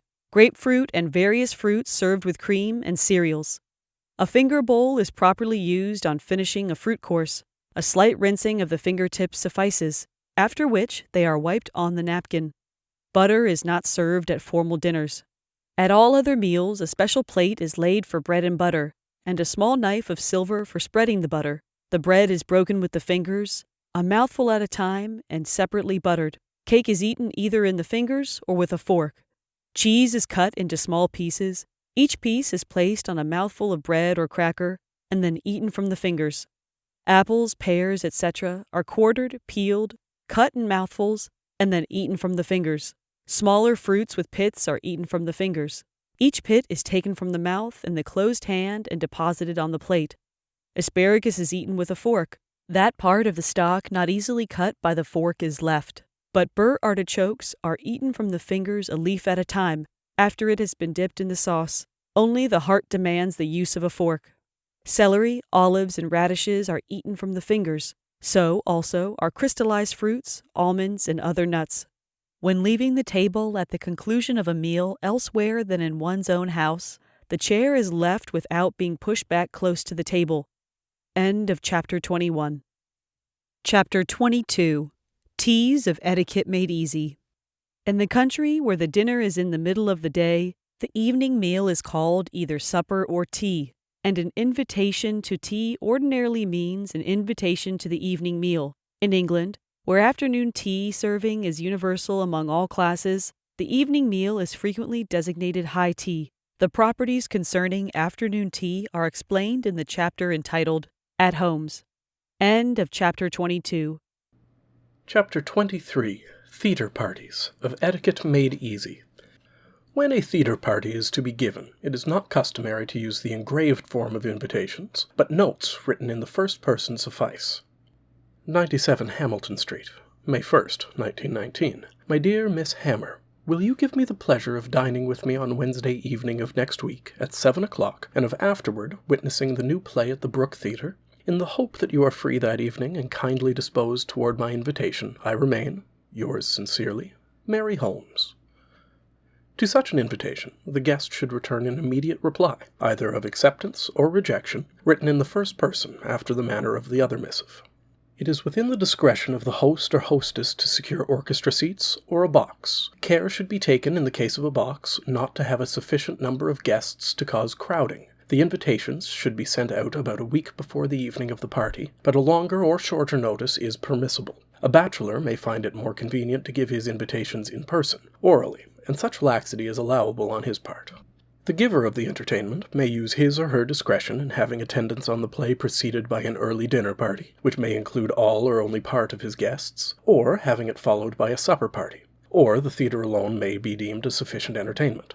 Very often, a host orders an omnibus to collect his guests for a theatre party and carry them to the theatre and back home after the performance. If this is done, the invitation should specify the fact and notify the guest of the exact time of the omnibus's arrival. When a man invites an unmarried woman to be his companion at the theatre, he is expected to also invite another woman, either a relation or friend according to circumstances, who shall act as chaperone. But this rule is not too strictly enforced where a friendship exists between a man and a spinster of mature age. It is the duty of the man to call in person for his guests, and to provide them with fitting transportation to and from the theatre. On their arrival at the theatre, if the women leave their wraps in the cloakroom, he should also check his hat and coat. He allows the ladies to precede him, and inside the theatre secures programs for them, and then gives his checks to the usher. The usher now leads the way, with the ladies following and the host bringing up the rear. If he has retained his coat and hat, he places his hat under the seat and lays the folded coat over the back of the chair or holds it across his knees. He is careful always to retain the checks during the evening, since lack of them might prove embarrassing if any error has been made in the seating arrangements, as sometimes happens. A man thus escorting ladies to the theatre properly remains with them throughout the performance. The only justifiable excuse for leaving them for a few minutes is when he occupies an aisle seat, and then only when during an intermission a friend comes to pay his respects, who can take his place until the rising of the curtain.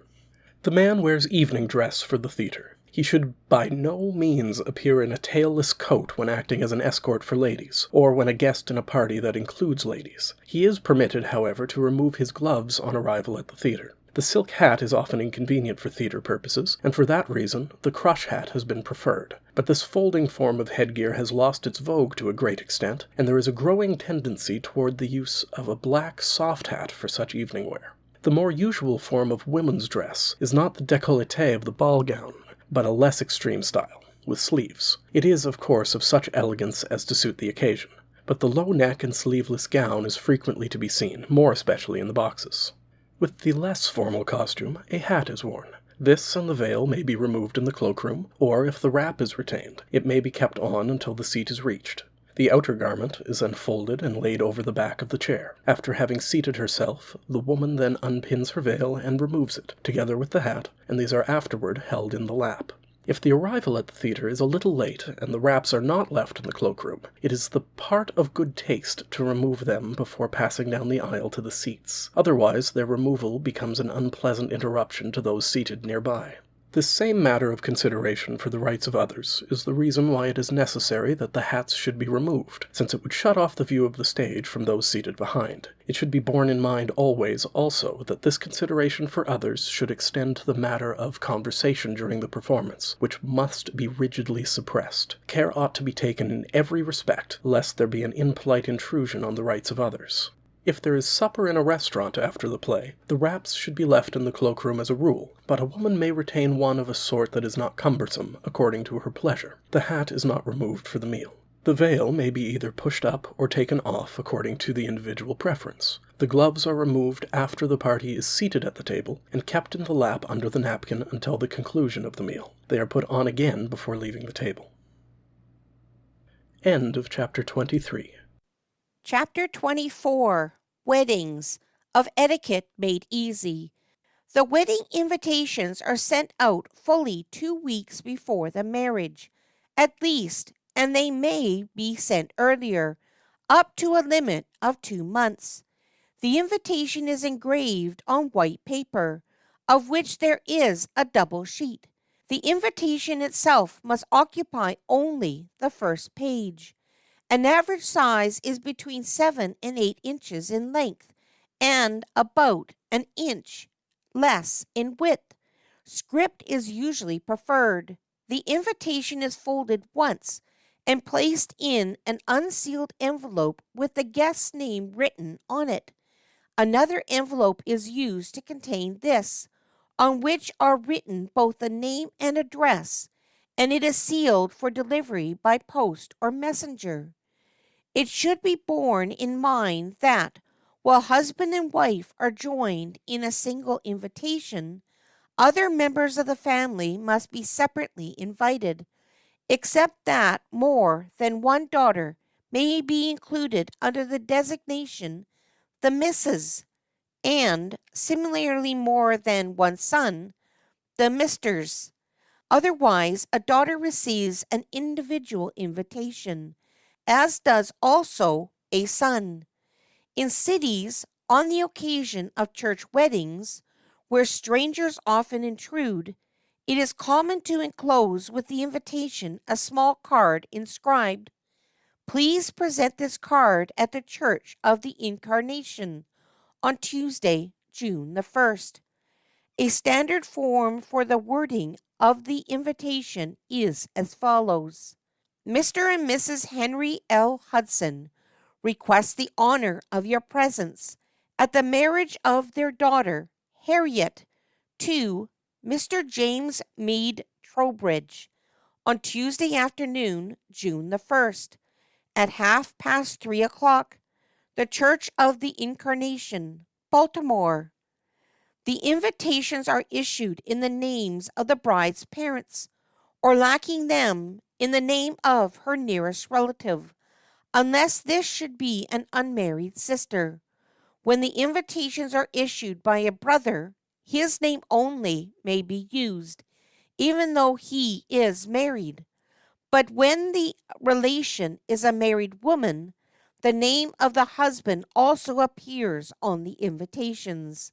Such invitations issued by someone other than the parents follow the form given above exactly, save that the full name of the bride must be given instead of her Christian name alone, and, of course, the proper relationship must be indicated by a word substituted for daughter. It is usual, when the bride is a stepdaughter, to specify the relationship in the invitation. Thus, in the form given above, if Harriet were the daughter of Mrs. Hudson by a previous marriage, the phrase would run, "At the marriage of Mrs. Hudson's daughter, Harriet Blake Rothwell." If she were the daughter of Mr. Hudson, the phrase would be, "At the marriage of Mr. Hudson's daughter, Harriet." The invitations to either a wedding breakfast or reception is enclosed with the invitation to the ceremony, but the engraved card is of the ordinary size. Mr. and Mrs. Henry L. Hudson request the pleasure of company on Tuesday, June 1st, at 12:30, 36 Fremont Avenue. But often the name is omitted, and the invitation may read simply Reception from 4:00, 36 Fremont Avenue. The initials RSVP may be used in the lower left-hand corner of either form. The only essential difference in the form of the invitation to a home wedding is that instead of asking for the honor of your presence, the request is for the pleasure of your company. Of course, the home address must be given at the end, instead of the name of the church. When the ceremony is performed in the presence of only a limited number of friends, those who are to witness it receive with their invitation a small engraved card, inscribed Ceremony at 3:00, or whatever the hour may be. Announcement cards, following the celebration of a quiet wedding, are sent out on the day of the marriage. The paper used is the same as that for the invitations. Mr. and Mrs. Henry L. Hudson have the honor of announcing the marriage of their daughter, Harriet, to Mr. James Mead Trowbridge on Tuesday, June the 1st, at the Church of the Incarnation. A combination card of bride and groom with their address and perhaps her at-home day may be enclosed with the announcement. If, for any reason, the announcement cards are not issued by the bride's relatives, they may be sent out by the engaged pair, using the bride's maiden name. Mr. George Hart Bagot and Miss Mary Elizabeth Peck have the honor of announcing their marriage on Monday, June the 7th, at the Church of the Incarnation, Albany. Unless the invitation to a wedding carries the letters RSVP, it does not require any reply, but an invitation to the reception or breakfast should be acknowledged by 2 visiting cards, sent to the bride's parents when attendance is not possible or convenient. An acceptance or declination is written in the third person, and follows the corresponding form in reference to a dinner invitation, with the necessary verbal change, substituting wedding reception of their daughter for dinner. No acknowledgement is required for announcement cards, but it is well to call on or leave cards for the bride's parents. It is impossible to state exactly all the details in connection with the marriage ceremony, since the variations in personal taste and circumstances are such that the wedding may be fittingly celebrated in almost regal state, with a dozen bridesmaids and everything else with like profusion, or the rite may be carried out with a plainness and simplicity that yet perhaps yields a significance more touching than that of the gorgeous spectacle. Each circle in every community has its own accepted traditions, and it is always better that these should be followed. The vagaries of fashion may often tempt its votaries to extravagances in following the fads and fancies of the moment. But there should be no frivolous tampering with the marriage rite, which is proclaimed as a sacrament by the Church, and should always be esteemed as the most sacred act in the lives of those who thus make their covenants together. It need only be added that for an evening wedding the bridegroom wears the regulation evening clothes, while for an hour earlier in the day his costume includes a frock coat of black or dark blue, a black or white waistcoat, and striped trousers of a lighter shade than the coat. The scarf should be a white ascot, caught with a pearl pin. He wears patent leather shoes and gray suede gloves. A silk hat forms the headgear to accompany either the evening dress or the other. A maiden bride should wear white and a veil of tulle with orange blossoms. The gown may be décolleté and sleeveless for an evening wedding. A woman who has been married before may wear any color pleasing to her, but not white, and she must not veil herself, nor display the orange blossoms. A train properly distinguishes the wedding gown. On receipt of an invitation to a wedding, any gift should be sent to the bride without delay. There is no obligation on the part of a merely formal acquaintance to send a gift when invited to a church wedding, but it is permissible. Such an obligation exists for one invited to the breakfast or reception, as well as one to be among a limited number present at the actual marriage on the occasion of a home wedding. Sometimes those invited to a church wedding compromise by sending flowers. The distinction between the maiden and the matron is again emphasized in the matter of the bouquet carried by the bride, which for the maiden should be of white flowers, such as lilies of the valley, while for the woman it must be at least touched with color, perhaps of orchids. End of chapter 24. End of Etiquette Made Easy by Edward Squier.